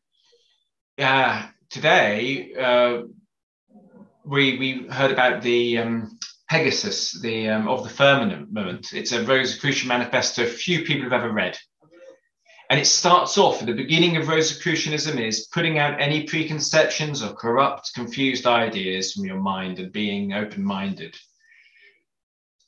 Bruno wrote a book called The Kabbalah of the Pegasus. It's quite interesting to see the two reflect each other, all about meditating on the highest good. Anyway, I'm getting to my question now. You know, we're looking at these manifestos. I find myself wondering, Rob, do you think they'd be Christian now? mean, they keep talking about Pan Sophie, so they're Sophia, so they're trying to find universal wisdom, take on the habits. We're saying, you know, follow the religion of wherever you are. So shades of Franz Bardon there, you know, just do what's there. Christian Rosicrucian himself was training in Kabbalah and training with Muslims and Fez and zooming up. You know, he's training under people that a strict Christian wouldn't be doing. Do you think in a society where you wouldn't be punished for saying I'm looking for universal truth, Rosicrucianism would have just been, we're looking for universal truth? Would a modern Rosicrucian, if they're going to be honest to the original intention, saying I'm of the universal religion? I think it's a really interesting question, and I'm not going to get into discussions about the literal or allegorical existence of Christ and the incarnation, because I think there's certain elements in that which do speak to this, and which you can still, and in many ways, Christian movements of the time were speaking into that discussion. I think they would still be Christian, because I think it goes back to the kind of images that you're talking about and that we exist within, and we grow up with these symbolic frameworks that speak to us through history and through time, and kind of enable us to engage with these eternal things. Now, that doesn't mean that it can't also be universal at the same time, because I think there's a very, very clear thread in the Rosicrucian manifestos that it is in contact with all the spiritual traditions surrounding it. It is not trying to proselytize, although within the vault is the inscription, you know, Jesus is everything to me, and it is unrevocably Christian. Now, there's that discussion as to whether it was doing so in order to protect itself, but then it was published anonymously, so they were already protected. They had no real reason to do that. But maybe that was a way to kind of hook onto modern culture and get people of that Reformation period to really discuss these things. There's truth in all of that. But I think it is a tradition of Christian mysticism that speaks to the universal core that all religious traditions speak to. It can be both those things at once. That's in some ways trying to talk about the theology of the Trinity in comparative religion terms, but it can be those things simultaneously. Now, today, would it look differently? I mean, I think today there are all kinds of manifestos and tracts and things and offshoots that have emerged from Rosicrucianism that take it into different areas. So it does emerge differently in different ways. But I think it's about, there's not much of a push to say there must be one religion or there must be no religion. It's kind of like you must go and you must wear the habits of where you're at, but then we must return and we must talk about this within that kind of small circle of Rosicrucians that they had within their own context. And then they go out again and they wear the habits of whatever culture they're at. They experience that. The legendary myth of Christian Rosenkreuz was traveling through the Middle East and other places. And so I think comparative religion is very important. I think a lack of proselytization is very important, and a real deep-seated respect that what we're talking about is the fact that all of humanity, all of nature, all creation is divine. So I think it does speak into that universal context, but yes, I do think they would still be Christian because Christ spoke into that universal context as well, if you actually look at what Christ was saying, at least as far as we know in the New Testament.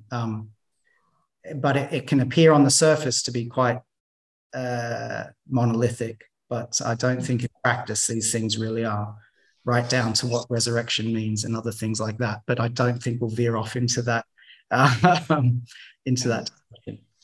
And finally, there seem to be a couple of practices that appear in the early Rosicrucian works and that you talk about in your book, but people don't do so much now. So earlier we were talking about science and mysticism joining.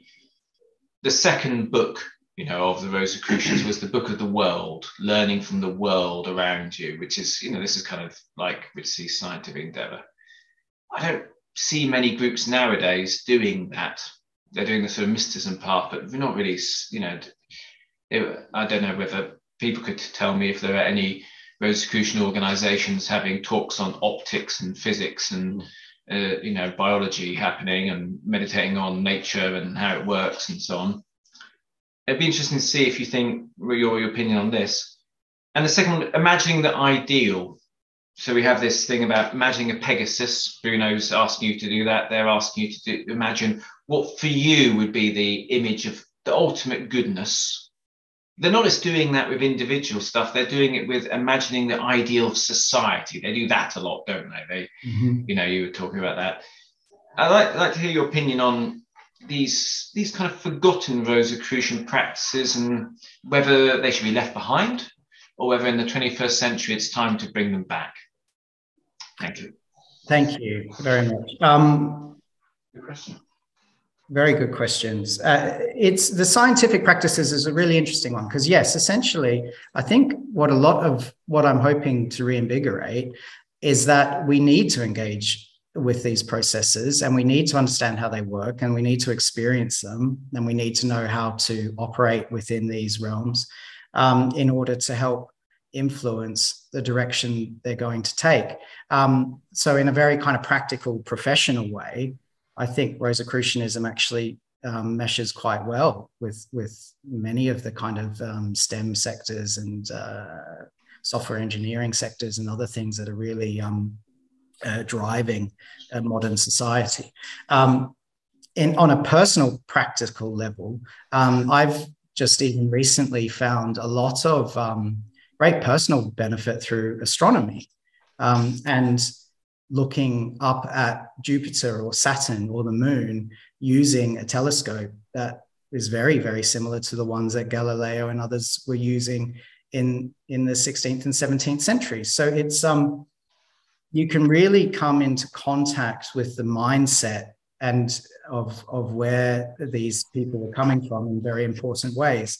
And it's amazingly humbling. It's to both, realize, well, Jupiter's still there. Of course it is. We think our own lifetimes compared to the cosmic time frame is ridiculous. It's the same Jupiter, it's the same Saturn, it's the same moon that you can look at with the same telescopes. And it is still a very deeply humbling and awe-inspiring and mystical experience. And so, yes, I think engaging with the natural world in that way is really important. I know there are a lot of people who are doing things like that. They can have kind of interesting conversions. So a lot of talisman makers these days are working with gemstones and geology, and they come to really have a very detailed understanding of that scientific sphere. There are ways to do. There are still, although I think this is more perhaps a continental thing than an English thing, but there are still practical alchemists who are really engaging with that kind of scientific chemistry side of things in very organic ways, and not just mystical forms of alchemy. All of those things, I think it's very important, because again, we can't compartmentalize these things. Our engagement with the material world is a spiritual relationship as well as an empirical one. So going to your second point about ultimate goodness, how I imagine that, again, it's some of it's experiential, some of it's intuitive. A lot of it has to do with the things I was talking about. So love, light, peace, and truth. These are the images, conceptual images, but then perhaps they do need to have much more kind of symbolic counterparts that start to emerge. And that's about harmony. It's about compassion. It's about honesty, both conceptually and how we speak personally, which I think are really lacking at the moment, and we seem to be veering away from. So these kind of ultimate goodness, these things start to emerge, I feel, when you start taking that practical journey and experiencing some of the graces that come to you through it. A lot of people are much deeper down that path than I am, of course, so they might bring you different things. And some people's brains work differently. So, you look at the mystical artists of history and how they express things are different to some of the ways people write these things. Or you look at musicians and they can express things in ways that can be deeply moving. So, thank you. I'd like to hand over to Brig now, please. All yours, Brig. Thank you, Shane. Robert, congratulations. You've actually produced what I would call a practical handbook of how Rosicrucians can go out into the world and influence it.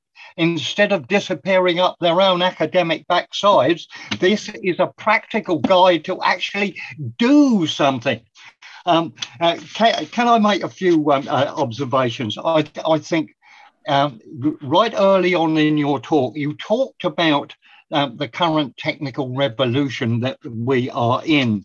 I would comment that, in my opinion, this technological revolution hasn't been matched by our spiritual advancement. And indeed, you pinpoint that the spiritual crisis at the core is at the core of our global identity, with which I would concur. Now, whether this has been the failure of religion per se, obviously you and I shouldn't get into this one, but perhaps before we consign religion to the bin, we should extract the vital components that it contains, i.e. its spirituality. Surely all religious, even institutionalized religious beliefs contain spirituality. And I feel that this concept of social engagement is the actual key to change.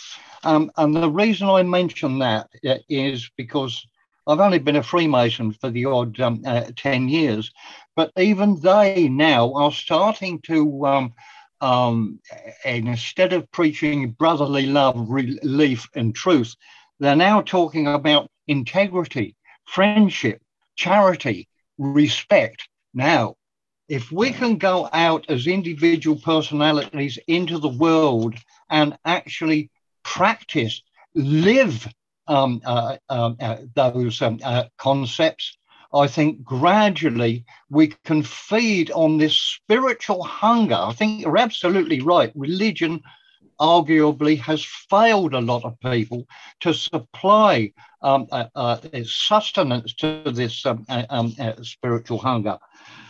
So it could be, just could be, a golden opportunity for us all to go out and be practical about it, and just place in front of people a simplistic concept of how the world and its systems should function. And I am reminded, and you're probably familiar with Irvin Laszlo, a founder member of the Club of Budapest, who some years ago wrote a little tome called You Can Change the World. In it, he identified, rather like your good self, the problems of the world, but then practically said what we as individual personalities could get out there and do about it. Those are my observations on that. And could I just very briefly say to Elizabeth, I couldn't share her values greater and remind her that the word history is spelled H-I-S, Tory. Thank you. Look, I wholeheartedly agree with everything you're saying there.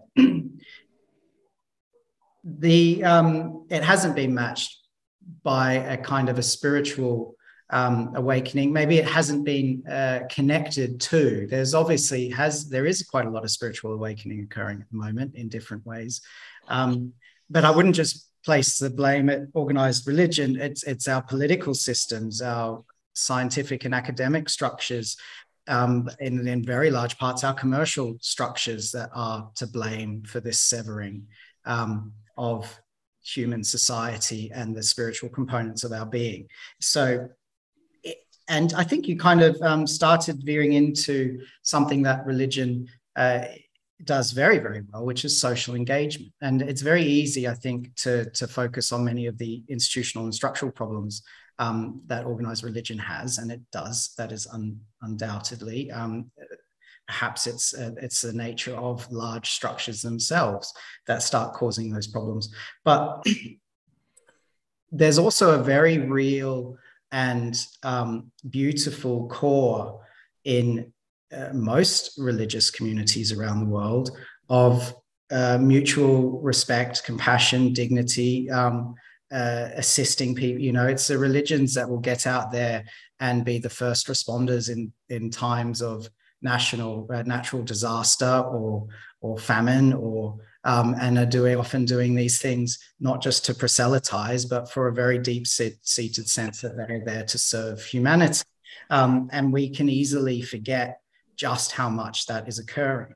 And I think when you start to look at the figures of just how much that's occurring with food banks and other things, it really also starts to highlight some of the real structural issues we're facing politically in today's world. And so there's good in these things that we need to really acknowledge. The kind of that deep mystical spiritual call has always existed as an esoteric component to the exoteric structures and groups and bodies that have to kind of be in the streets and in the buildings of the towns and cities that we all live in.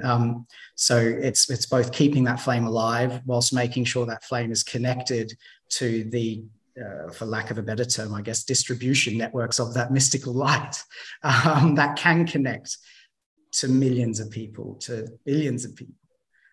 You and I aren't going to be able to do that alone.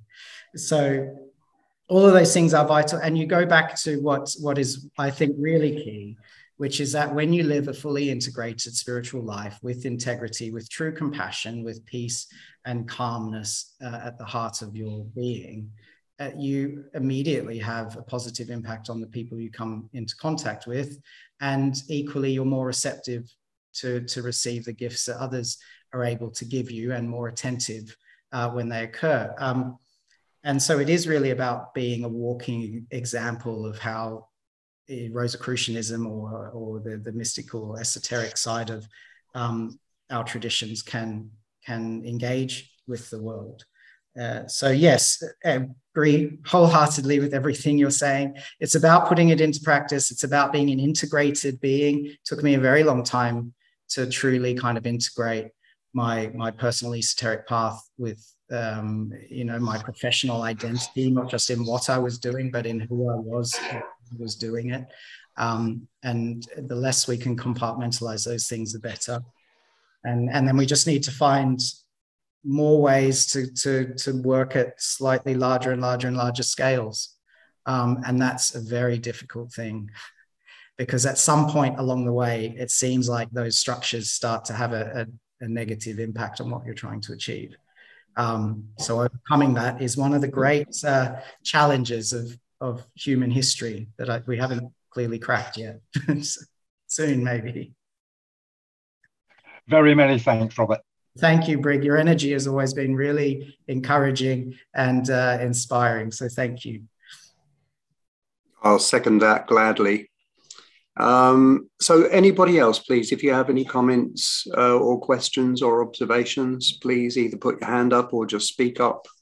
Make yourself known. We've got another new member here, or someone who's turned up, called James Leathermouth. Go ahead, James. I haven't yet read your book, Robert, but I was kind of, when you were doing your presentation, you were mentioning artificial intelligence and the sort of rise in technology, and it kind of made me think of parallels to when the sort of printing press was invented and the Bible started getting printed out, and it kind of decentralized from the church. That whole, the dissemination of spiritual knowledge, people could suddenly read the Bible at home. And I guess, the Rosicrucian groups at the time, printed their manifestos and put them up everywhere. That's caused this big wave. And thinking about the modern era with the invention of the internet and being able to also disseminate knowledge, and then obviously the powers that be trying to centralize that again, and there's this constant battle. I'm just sort of wondering from your perspective, what you think Rosicrucian's place is in this new kind of new industrial age that we're going into, that's obviously mostly going to be centered in the cybersphere and on the internet. What do you think Rosicrucian's place is within that, and how, as spiritual practitioners, we can best utilize that new technology to kind of promote the kind of Rosicrucian values and other spiritual values that we might want to promote to, undampen or give light to, the wider world that is obviously yearning for it, as you mentioned. Definitely. This is exactly that parallel. I think that's the ability for global communication now is as revolutionary as a printing press ever was, in some ways perhaps even more so, and in some ways perhaps even more insidious as to how it can be used against us, because it's not always, you can't just put down the book sometimes and be free from its influence. It is now all pervasive, and that is both a good thing and a bad thing.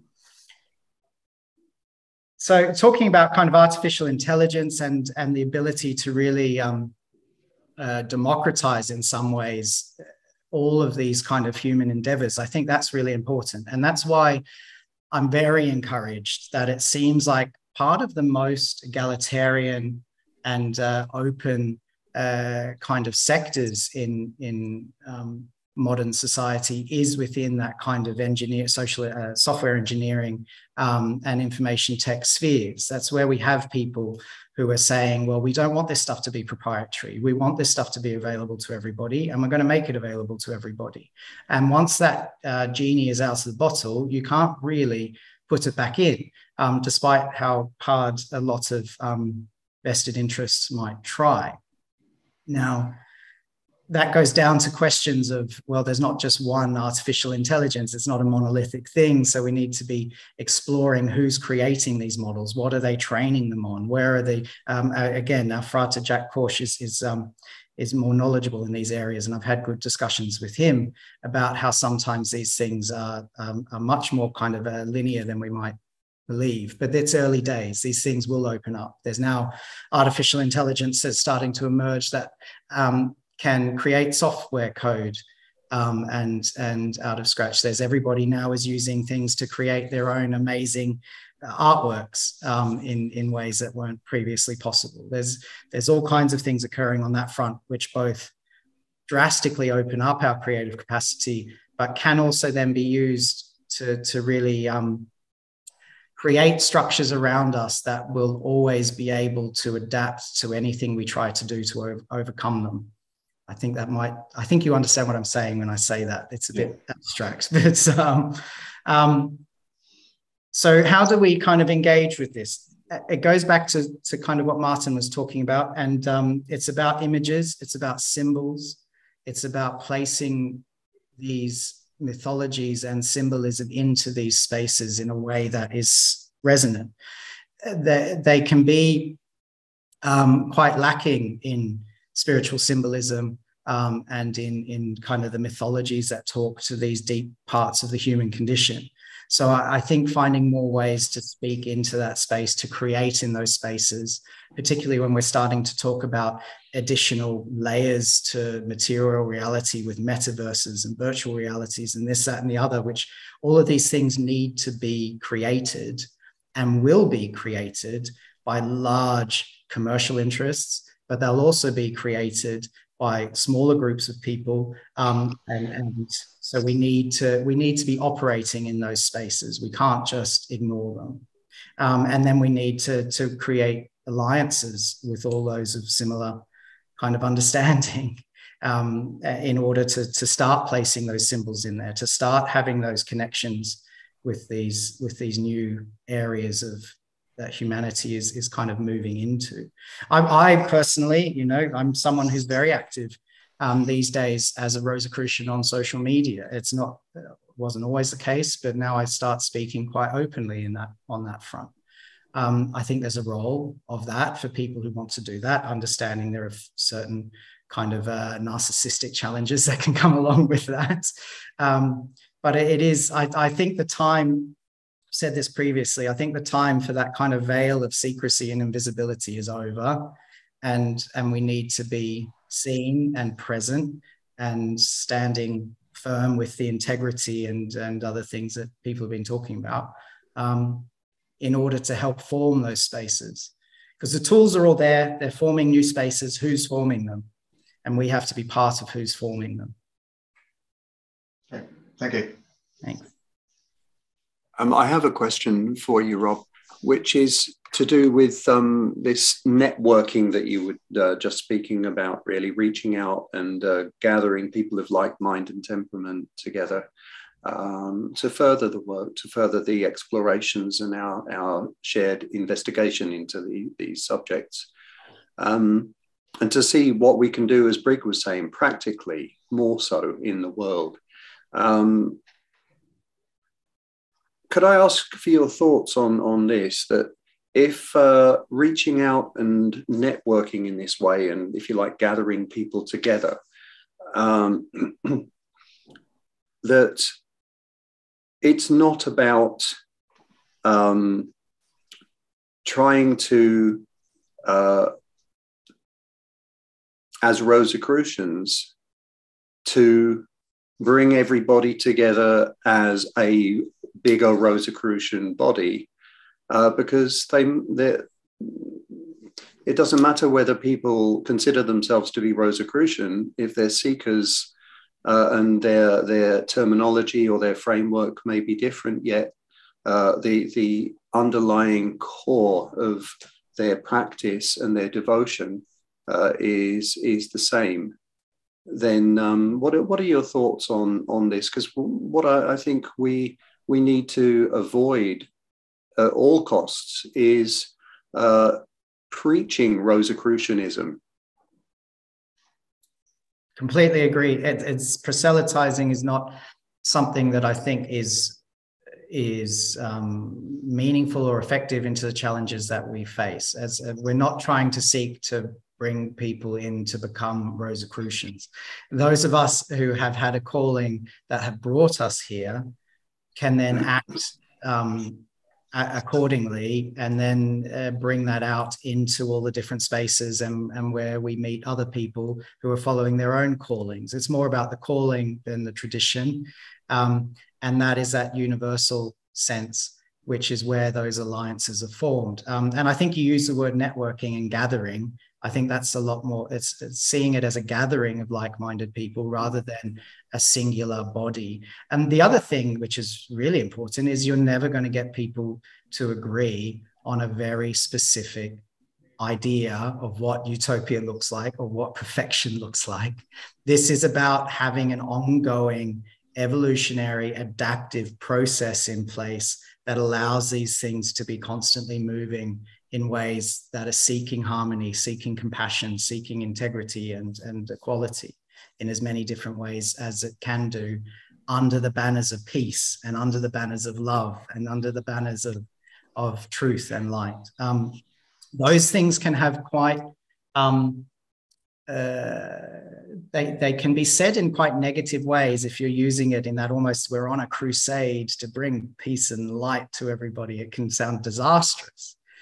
But I think you understand what I'm saying when it's, you need to avoid that desire to really convert people. And it's just about encouraging those processes that allow the prophetic voice to speak through both yourself and others and provide as much amplification to that as we possibly can. And that's ongoing. There's no end point. I don't believe in, writing down a single kind of idea of where we're trying to get at. That's not how it's going to work. And we know that, we can see that it doesn't work in the long run. But we're trying to really instill virtues that are very inclusive, very compassionate, and very understanding of the divine integrity of every human being and all of the natural world. Thank you very much, Rob. Sid, over to you. Okay, thank you very much. Excellent presentation. I really enjoyed it. I've heard one of them before. What I usually do, I usually make some notes when I'm listening and joining these things, and I'll try and keep it as short as possible. Just cut me off if I'm going off the edge. I'd rather ask, Sid, with all respect, that you just bear in mind and moderate yourself in that manner. Then we don't have to. Thank you. Okay.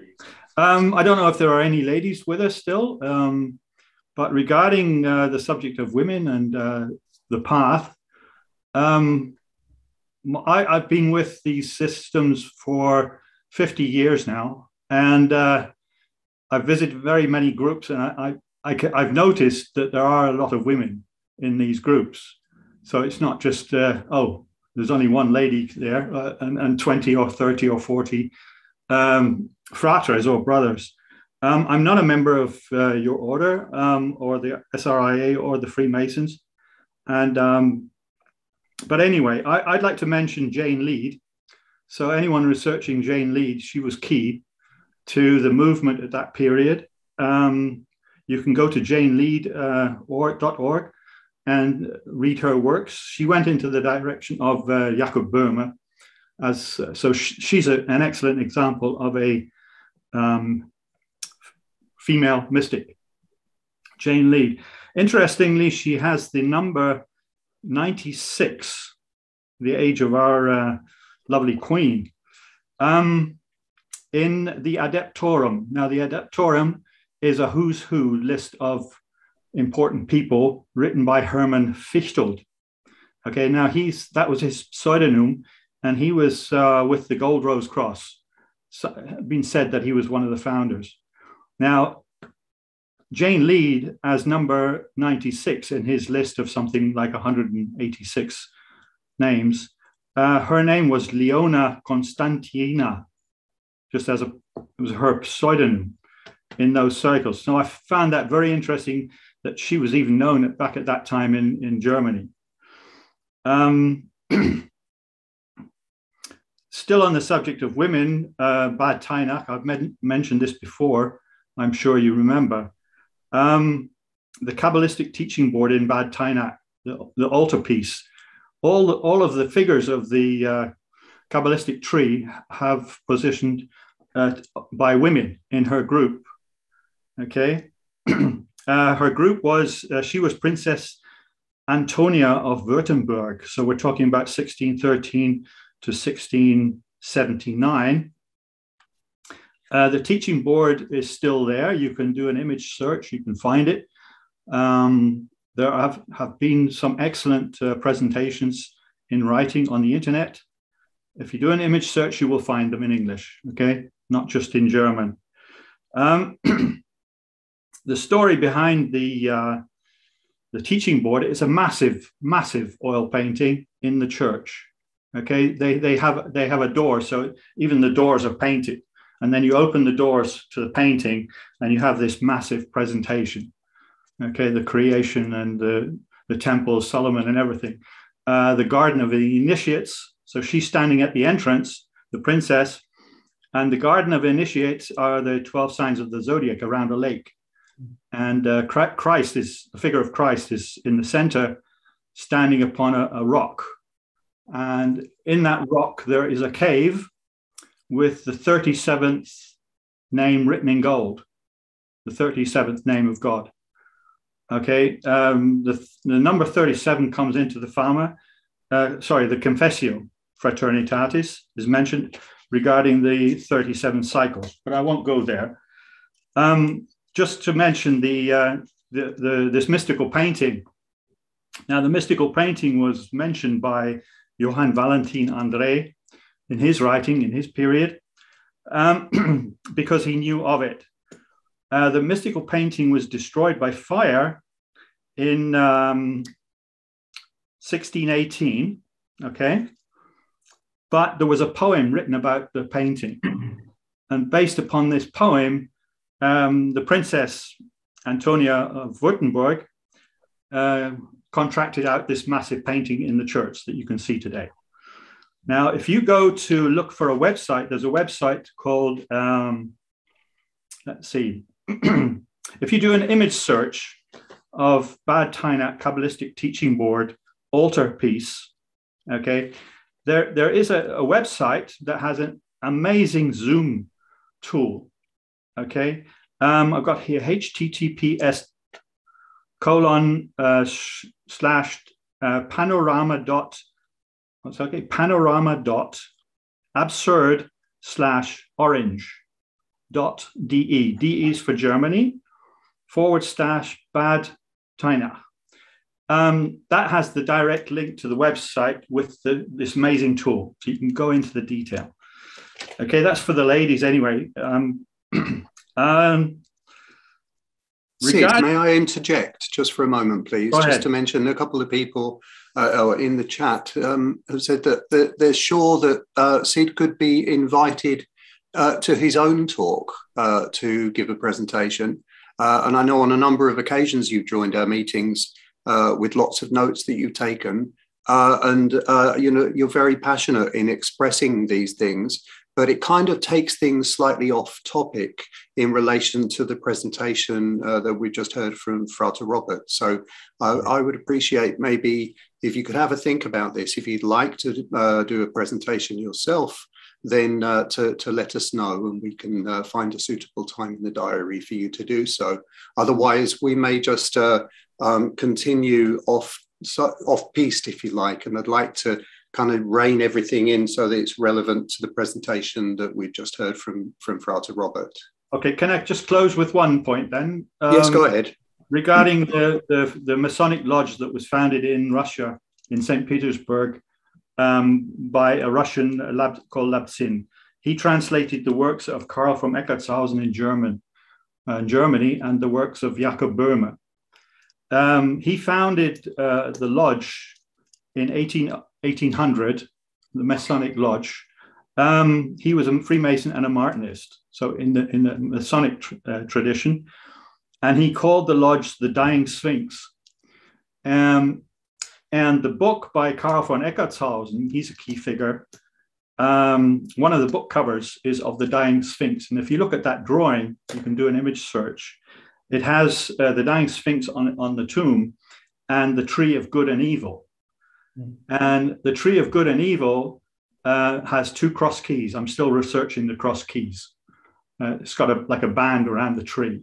But just to close in, the various questions that have been put to the world that we are in today, in principle, I feel we have been given the tree of life and basically get on with it. Okay, to be rather blunt. Okay, so we've got everything there. The question is just how are we going to bring that to young people or people interested, so we don't have to repeat the mistakes of the murder of Jan Hus, the murder of the burning of Giordano Bruno, the murder of the King of France, Henry IV, and the murder of the woman with his child by poison. We're paying consequences today by those actions. Okay, we don't have to repeat. Okay, that was basically, unless you want me to talk about the advert 77 by Boccolini in the Farmer. No, really, because we need to keep this on topic in relation to what the presenter's been discussing with us, Sid. Thank you. That was it then. Thank you. No, thank you, Sid. I think you what you're always really good at is bringing us lots of things to further our own researches into. I'd heard of Jane Lead and the Philadelphian Society. In more recent terms, I'd also mention Evelyn Underhill, of course, as a real figure in early 20th century kind of esotericism that really speaks with a very clear voice. I hadn't heard about the Kabbalistic Teaching Board altarpiece, and so that is something of great interest. And I think the fact that you've shown it has a very high resolution image available online just really speaks to some of the ways in which technology can be used to bring all of this symbolism, and also in a contemplative sense, to people around the world, and even perhaps if the thing no longer exists, that's part of the power of what we're really talking about. So thank you. Eckarthausen is obviously very important and still inspiring today, deeply influential. So I'd recommend, there's new translations of some of his stuff that the well-known kind of Rosicrucian author Frater Robert has been putting together in some of his books and on his website, theomagica.com. I'd recommend that. He's doing a lot of kind of work translating some of Eckarthausen's stuff. So yeah, and also just something that came to mind is that there's a very strong thread, obviously, of both masculine and feminine symbolism and imagery within the esoteric tradition. So there's no reason for any kind of segregation in that. And as you've mentioned, a lot of groups you do come into contact with do have a lot of women who are very passionate, involved, knowledgeable. I've often found particularly able to conduct ritual in a very empathetic way that communicates things that aren't written on the page. And I think that is a great benefit. And then just thinking also of things like the symbolism of the divine feminine, the Shekinah, even down to Mary and the Rosary. These are practices that we can and should be using, men and women, really. So yes, thank you for bringing a lot of those things to our attention. I'll certainly be digging into them. You mentioned the Shekinah. Okay, this is the last sentence on my notes. The princess in Antonio, she had the Shekinah, regarded the Shekinah as Christ. That is where they would meet to receive instruction and initiation in her circle, in her group. So have a look at that painting. Yes, I certainly will. Thank you. Yes. Pleasure. Thank you. Thank you very much indeed, Sid. And I'd like to just ask a question or for your thoughts, really, Rob. In one of the slides in your presentation, there's a passage which says, "From the imaginable realm emerge new material realities that must be consciously forged in service to the common good." The imaginable realm. I have a very strong feeling about creativity, and I think that we all need to be more creative in our endeavors, in our work, in our inner work, in our outer work. So could you comment from your own thoughts and feelings about this particular passage, about the importance of allowing our imagination, if you like, our creative capacity to bring forth new material realities?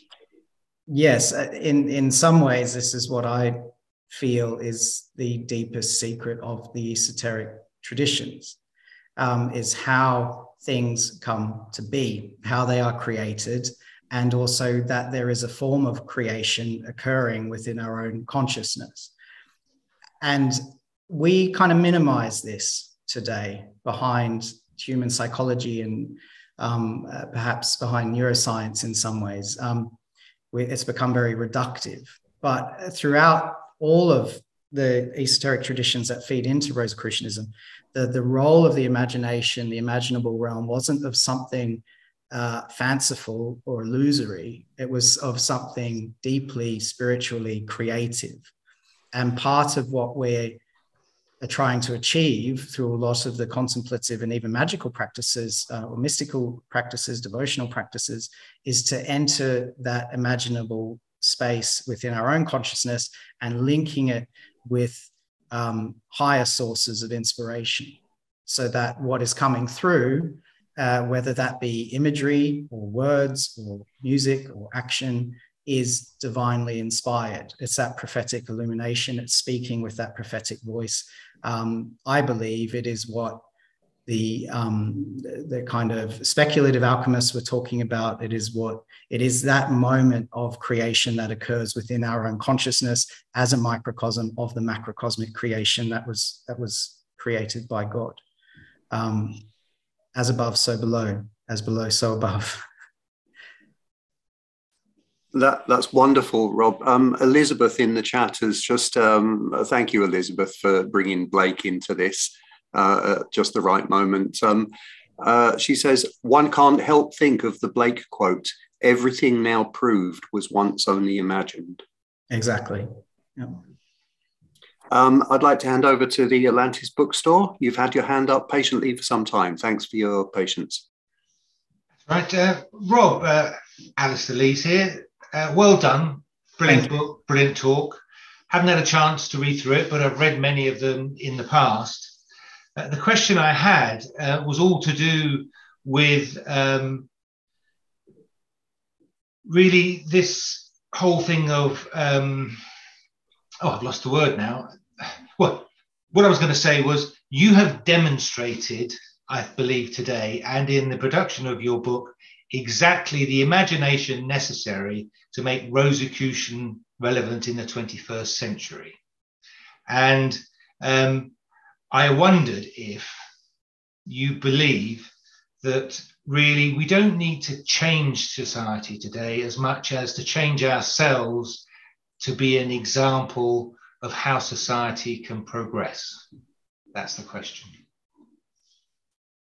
Yes. At the talk I gave for Ligurialdi, it kind of, as part of this discussion, came up about, do we change social structures from within? Do we create alternatives? Do we live a life of integrity, and thereby the kind of energy of society floods into those spaces? I am a big believer that you create spaces of integrity and harmony, and then there will be an energy that comes up to help those things flourish.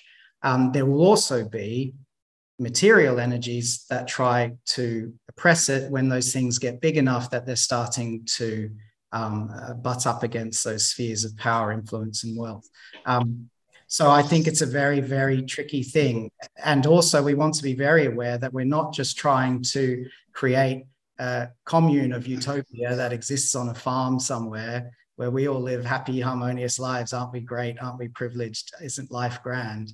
It's a greater project about the destiny of humanity as a whole, which is starting now to become, to go down new paths that are going to be deeply influenced by the imaginable realm of those who are able to influence it. So yes, we do have to live it, and we do have to be it, and we do have to find that peace and harmony within our own lives. That can often be very difficult. And just achieving that can be enough for one lifetime, shall we say. But you're doing your bit. You're doing your bit. You're doing your bit. And collectively, we can do a bit more. And, you know, within a group of 10 people, we can do something different than a group of 100 can do, than one person can do, or family can do. So I think there are different scales of this, but it's important to not lose sight of the larger scales, because there are forces and organizations and groups of people who are working at those scales. And if we just, as I think was said earlier, if we just kind of retract into a mystical bliss, okay, that's great, but we'll all get there when we pass from this life anyway. But what are we experiencing that for? And how is that helping everybody else? I think we always have to be asking that question. Very good. Thank you. Okay, so does anybody else have anything they'd like to ask? Or Kitty, please go ahead. So I've had to retreat inside because the mosquitoes are starting to descend. First of all, thank you very much for a great talk. Others have said about it being inspiring and also thought-provoking, which I agree with entirely. And I haven't got so much a question as to say that as a historian at heart, this may come across a bit wrong, but I didn't expect to enjoy your book as much as I did. So thank you very much as well. It's given me a lot to contemplate and I've really enjoyed it. So thank you. Oh, thank you, Kidra. I mean, your encouragement through the kind of production process was really important to me as well. And actually, one of the things I've often worried about is that my historical knowledge isn't informed enough. So the fact that I now have that kind of affidavit from a historian is encouraging as well. So thank you. I think that there needs to, all of these things need to converge. History is about cultural formation. It is about these moments where not only you're looking at the history of the past, but you're trying to look at, well, how was today formed? But now it's about, well, if we're looking at what's happening now, how do we then project that history forwards, or her story, their story forwards, to create something a bit more consciously, rather than just being, you know, looking back and being able to figure out what happened in hindsight from particular perspectives. But yes, history is important, but I don't know if is there I guess futurism, or is there a term in the history circles about what history is if you're looking forwards as opposed to examining back? I guess without any texts or primary sources, it's a bit too speculative. But absolutely, I think we tend modernly to put things in a dualistic term. So it's either spiritual or scientific, or we're looking backwards or we're looking forwards. And I think, as you mentioned, as above, so below, I think actually often it's about a combination. So the introspection, earlier we were talking about whether we're introspective or whether we try to influence outside of ourselves. Actually, I think it's often both. If we improve ourselves, we're then an example to those outside. And I think that has I think it's greater than the sum of its parts. Perfect. Thank you. Very insightful. Question here from Todd. Hi there. Oh, hi. Go ahead. Okay, just ask one more question. I was very interested in, it follows on actually from that previous discussion, and also Martin's question here about whether the Rosicrucian is necessarily Christian in its 21st century. I come from a Buddhist kind of angle myself, and where I see that kind of the crux of that is in its relationship to time, because modernism is future oriented, but it means the utopia is always out of reach. It's always tomorrow. It's always next year.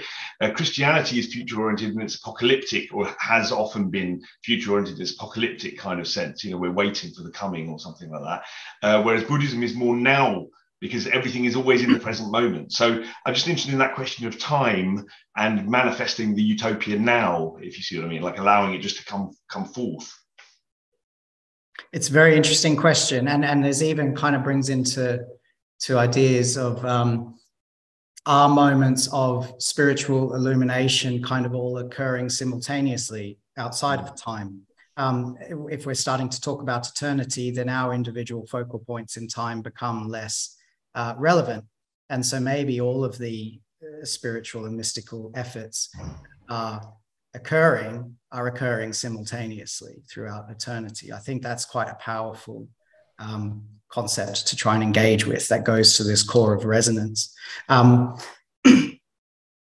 It's interesting, someone in the last talk I gave asked a question about Rosicrucian eschatology, which was an interesting question. And I forgot at the time that there is an example in Pennsylvania, when that was kind of first being colonized. There were a number of communities that were created, Johann Kelpius being the first of them, that then led on to what's known as a frater, a town and a community. But they were quite apocalyptic in their approach. They were over there, heavily influenced by kind of Rosicrucian and esoteric traditions, looking for signs in the stars for the end times occurring. They were ready for it to happen. It was very kind of apocalyptic in that sense. I do like the idea of what we're seeking to create is now. I think it is interesting how that, if you're always just focusing, well, what's happening 100 years in the future, there's kind of a detachment of personal accountability. I think that's one of the problems we've faced with climate change, which now people are starting to realize is no longer, you're no longer able to just disperse yourself of accountability on that. So I think you're right in that we need to be looking very, and I guess that also speaks into the fact that we're alive now. The people we're coming into contact with, we're coming into contact with now. And so that we do need to exist presently rather than just in some unforeseen future. There's also, just as an aside, an interesting pivot point that happens in utopian thinking, where at some point it converts from looking back at a golden age, the Garden of Eden or the ancient, time immemorial golden age, and pivots into what's the utopian future. And there's something about that. It's rather than trying to emulate models of the past, it's trying to change things into a model for the future. I'm not necessarily forming that fully, but there's an interesting pivot point in utopian literature. I can feel into that, so there's something in that to explore a bit more deeply. But I think concepts of time are really important. Concepts of eternity are really important, because we forever only see eternity in very time-driven perspectives, and that's obviously wrong. So it's it's a very interesting question you raise. I'll need to go a lot deeper on it. Thank you. Thanks for considering it. Thank you. Cheers. Okay, over to you, Alex. Thanks for your patience, Alex. No, it's absolutely fine. Sorry, apologies, Rob. I'm just preparing dinner. Thank you for your talk.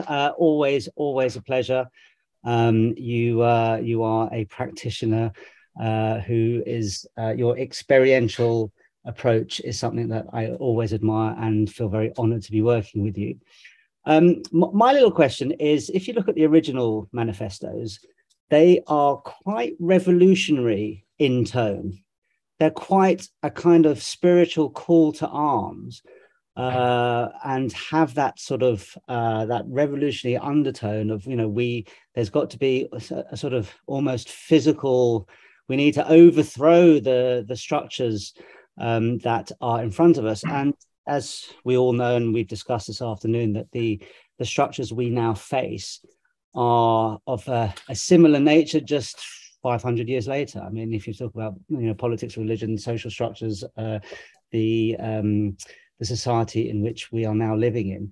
So my question is, your book does contain, I would say, aspects of a new manifesto, but would you say that in order to get the message out there and to join all different traditions together, do you advocate that perhaps we need to have another, how do we get this message out there in a way that we are facing the same kind of problems that they faced then, but I think they're far greater now, and we can all sit there and from a sort of meditative, contemplative perspective discussing these concepts, but how are we going to get them out there, and do we need a spiritual revolution? Thank you. A couple of things in that which we can start unpacking. One of the things you reminded me of is that I think it was Michael Meyer who thought or posited that Frater RC or Fraternitas RC wasn't necessarily Rose Cross, but was I think something like a Revolutiana Communitas or something like that. So certainly in the original formulations of these things, it was seen in that way, and that is throughout all of the manifestos. And then when I say that word manifestos, I'm reminded that, of course, the fixed idea of what the manifestos are is almost kind of apocryphal. It's there's multiple texts coming out. Some have been chosen, the Farmer and Confessio, obviously, but is the chemical wedding part of that? There's one called the Assertio. There's the Consideratio Brevis. There's all these other things that were occurring at the time, possibly from the same circles of people, and we've just come to narrow them down into this kind of set of core manifestos. But it's much broader than that. And that goes to the idea that it's much more decentralized than that, and that the call was to write into that space, respond to them, write into that space. You had people replying through letters and publications and all kinds of things, as has been happening for the last 400 years and is happening today. So new manifestos are occurring, are being written, are part of that. I think that concept that there's only these singular texts that formed a Rosicrucianism is a bit more amorphous than we often recognize. How do we not just be passive but active? I think is at the heart of your question, and that goes to really seeing our lives as this cycle of different components, one of which is personal practice on a daily level, one of which is spiritual retreat, where we strip back from all of our day-to-day life and we're just standing there very open and honestly before God in ways that are deeply devotional. But then the other is social engagement, and that is about, you have to put these things into your life in different ways and in the manner in which you can. As organizations, I think I tried to outline a couple of them that can start to do that. And I think that's really important. This study group has served a really important purpose over 150 years, and some could say very impactful things have emerged from it, potentially even, things like the Golden Dawn and others that actually had quite significant cultural and societal impacts that are still occurring today. So from these discussions, projects, actions can emerge, but they require a collective energy that requires people to step forward and not just sit there and passively kind of take in the ideas, but actually help to collectively implement them. Thank you, Rob. No, thank you. That's a great question, Alex, and wonderful response. Philip, over to you, please. Yeah, thank you. I'd just like to circle back to what Alex just said. I think that's a very valid point, because in 17th century, the amount of content generated, when we compare it to what we have nowadays, is a completely different scale. So basically we are talking about, how do you sound that trumpet if there is so much noise that nobody will hear that, right? And that brings me to another thought, which is, do you think that it would be interesting to use the approach of Comenius, my personal favorite, which would be focusing on the education of children and people? Because obviously nowadays, and this is kind of coming back to that digital age, everybody is engaged, where we have brain functions, kind of addictions being processed in the brain of that instant like, and everything's speeding up. Do you think it would be worthwhile to focus on that point before they become addicted to that social network and the digital age? And if so, do you think that we have enough power to do any influence on that level? Very, very good points. Thank you. Yes. So the first point about sounding a trumpet amongst all that noise is entirely true. And I mean, there's how many billions of hours of content and text created now every week. It's just astonishing.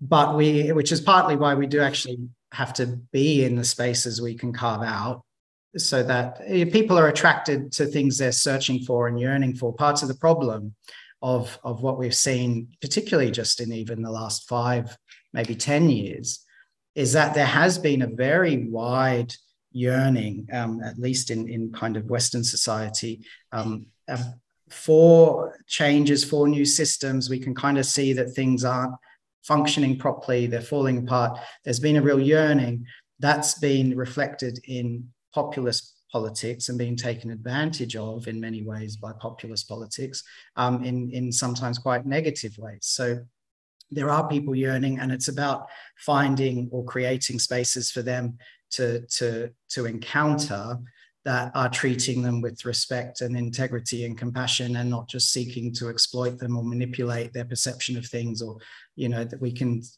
there's numerous examples about how people are being recruited or influenced online in quite negative ways. Can we create things that match that yearning, that then guide people in more positive and inclusive ways? I think that's an important question to consider. The focus, and that speaks into the focus of education, which you remind me of Rudolf Steiner and his kind of educational ideas, which are, still implemented today in ways that a lot of people find a lot of benefit from. I think it is really important. And Alistair in his book on the English Illuminati also has pointed out that education is part of this esoteric tradition, and really is a very, very large part of what it was always about, and opening up that kind of education to women and to children, and across socioeconomic divides and even literacy divides. So yes, and how we do that, again, we have to use the tools of technology to do it. We have to be in the spaces that are doing it. And thankfully nowadays, and increasingly, it's easier to create. There are tools to create things in these spaces. There are ways to create learning tools or experiential tools that are becoming more and more accessible. So we don't all have to be, you know, very, very professional engineers of various kinds in order to do it. So yes, I think we do. And then just that final point, I think it is really insidious how that kind of addiction to overstimulation is rewiring us. It's causing huge problems, I think we can all recognize just in ourselves, but also in our children. However, I think it's important that we kind of take a little bit of a step back and say, well, if this is a reality that's going to occur, maybe it's something that we don't need to immediately shut down and say, well, you're not going to have a smartphone until you're 16, or you're not going to have a computer you can only use the computer 1 hour a month or something like that. But we just need to be able to navigate it in a way that enables our children to grow up completely native in these spaces, but with that real deep-seated sense of guidance and compassion that enables them to build and create in those spaces, perhaps in ways that even we're not able to. So they're going to be using these things. I think it can be a bit problematic if you take a very dogmatic anti-technological approach. And I've seen various ways that can cause kind of neuroses in children, just as it's kind of the opposite can do and is. So there's a balance in that we need to very carefully be looking at. But equally, I think we need to be calling out the fact that there are companies and organizations that are actively manipulating us and our children and using this at very deep-seated neurological ways that are very damaging, and they should not be allowed to operate under such lack of transparency. And I think that one, you know, thinking of your Facebooks as perfect examples that have actually conducted emotional experiments on users and being called out for this, and then they get slapped on the wrist maybe with a slight fine, but they move on and they make another $1 billion and who cares? So I think there are quite insidious forces at work that see us all as things to kind of experiment on in that way, for attention and for clicks and for monetary purposes. So yes, we have to resist all of that. No, I don't think we should do that by just detaching our children from technology, if that makes sense. They need to learn how to use it in order to be able to use it to construct and create. Okay, thank you. Fully agreed. Thank you, Rob. And Alex, over to you again, sir. More so of a thought, really, just leading on from that. I don't, you know, having followed the whole hideous Facebook journey, and I don't know if anybody saw the documentary on Cambridge Analytica when they ran the Trump campaign and the Brexit campaign, and the woman who was running it said to camera, "This is weapons grade propaganda." But on a more positive note, did anybody read, I think just yesterday, that the owner of the Patagonia outdoor clothing brand, which is worth several billions, has created a system whereby all the profits of the company are now funneled into saving the aspects of the environment. And so that's that concept of, I sort of call it social capitalism or capital socialism or something like capitalist socialism, of in the same way that there is that thinking about saving our physical world. My thought is that there is also as keen a point, if you look around at how many people are grasping for spirituality or dousing themselves with this pill or that pill because they have no meaning in their lives, of of perhaps bringing parts of the capitalist structure, using Patagonia as an example, to perhaps furthering that process, or do you think that is that something that you would envisage being able to do? Or I don't know, it's a thought process whereby surely if we're saving our physical environment, shouldn't we be saving the planet's internal environment at the same time? Yes, it is a part of the process. You can't replace one concept of political reality with another imagined concept of political reality and expect anything to just work out absolutely perfectly. It's never going to work that way. You do kind of have to work within the spaces in which we exist by creating alternatives. Now, a big part of what we focused on when I was working at St. Paul's was these kind of more socially focused forms of business, more socially focused forms of capitalism. There are examples of it, cooperatives, fair trade movement, better business, living wage campaigns, stuff like that, which are speaking directly into these spaces in the manner in which all of this stuff you would expect would lead into those kind of campaigns. I think that's really important. But the disparaging part is that there's a lot of lip service paid to these things. And then they're like, this is fantastic, let's talk and let's have all of these meetings. And yes, and then they're going around the back and there's business deals being done and there's other things being put into place to specifically squash those things. So there is a lot of duplicity occurring in the space of inclusive capitalism, which even with hindsight now, kind of years on from when I was personally doing that work, you're like, well, how many of those promises that people were making then still stand today? Not many of them. And so we need to unpick that a little bit. I do think there's a role in that. And that goes back through history as well. The Quakers and their kind of forms of more egalitarian business.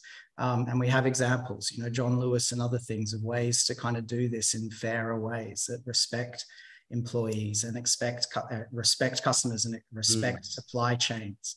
Cadbury's was another example. Yeah, so there are examples. And I think we need to encourage that as much as possible. But again, this is why I think it's this ongoing process of discernment. It's this ongoing, and we need to call out, you mentioned your Cambridge Analyticas and your Facebooks, and there's a whole network of political and business organizations that were working closely with all of these things that aren't in the limelight, that really show how much this is being weaponized against us. And so, yeah, it's very, very tricky. But yes, I do believe in that. But then again, I don't even think necessarily that label of capitalism is what we even really have today. I don't believe that pure ideological form of capitalism is ever going to take us to where we need to go. So new alternatives need to be created, but they're not just going to be someone sitting down and formulating a new political theory. It's going to come through on the ground, face to face, human to human compassion and change. Thank you, Rob. Thanks. I think that's a wonderful note to end our discussion today on compassion. I think that's what the world needs more of. And we all, need to make a study of compassion. Are we necessarily compassionate to the extent that we're capable of being compassionate? And if not, then what can we do to remedy this? How can we look more deeply into ourselves and acquire a greater sense of compassion in the broadest possible sense in relation to the world in general and nature in general? So, Rob, is there anything you'd like to say in closing? I'm very just encouraged by the discussion that's taking place. And, the previous one I gave, the reception to the book, but also just seeing these things occurring in different contexts under different umbrellas. There's a lot of energy towards this question now, particularly I think after the last couple of years where people are just starting to be like, there's got to be a better way. And so there's a lot of energy here. It's about how do we harness that energy. It's a really difficult question, but we need to find ways to do it in ways that will actually see fruition. Thank you very much, Rob. One thing before we do finish, earlier Elizabeth said that she would be happy to share her email address with the people present in our meeting. And if anybody wished to contact her, then they're free to do so. Just let me see if I can find the email address, and then I will share it in the general chat. I've just got to go back and find it. So here we are, 1 second.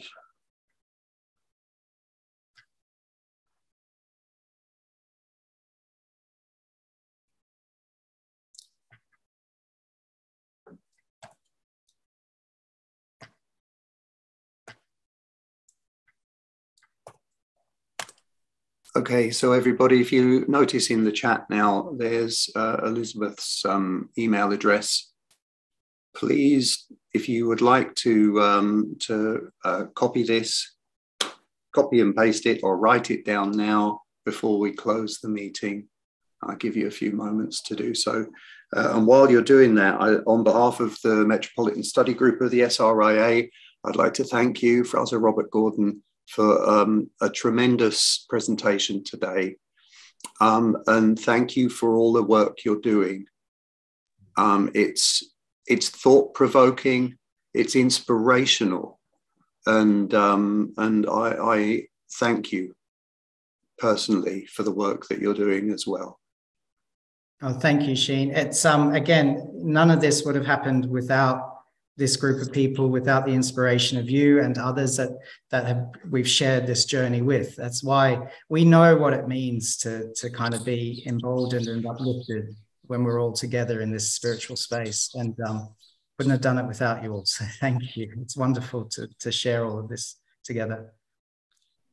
Thank you very much, Rob. I look forward to many, many, many more years of helping each other along this mutually shared journey of exploration into these subjects. And I look forward to exploring the practical ways that we can begin to explore expressing this over the years to come within society. And thank you, Rob. Just an absolutely wonderful afternoon. Thank you so much for your time and your effort. And it's just been thoroughly enjoyed, I think, by everybody. So have a wonderful weekend. Thank you, everybody. God bless.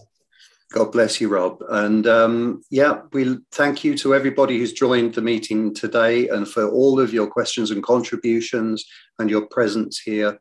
It's wonderful. Thank you for taking the time to be here. And we all look forward to our next meeting, which will be on the 3rd Saturday in October. And yeah, take very good care, everybody. Lots of love to everyone. And we look forward to seeing you again soon.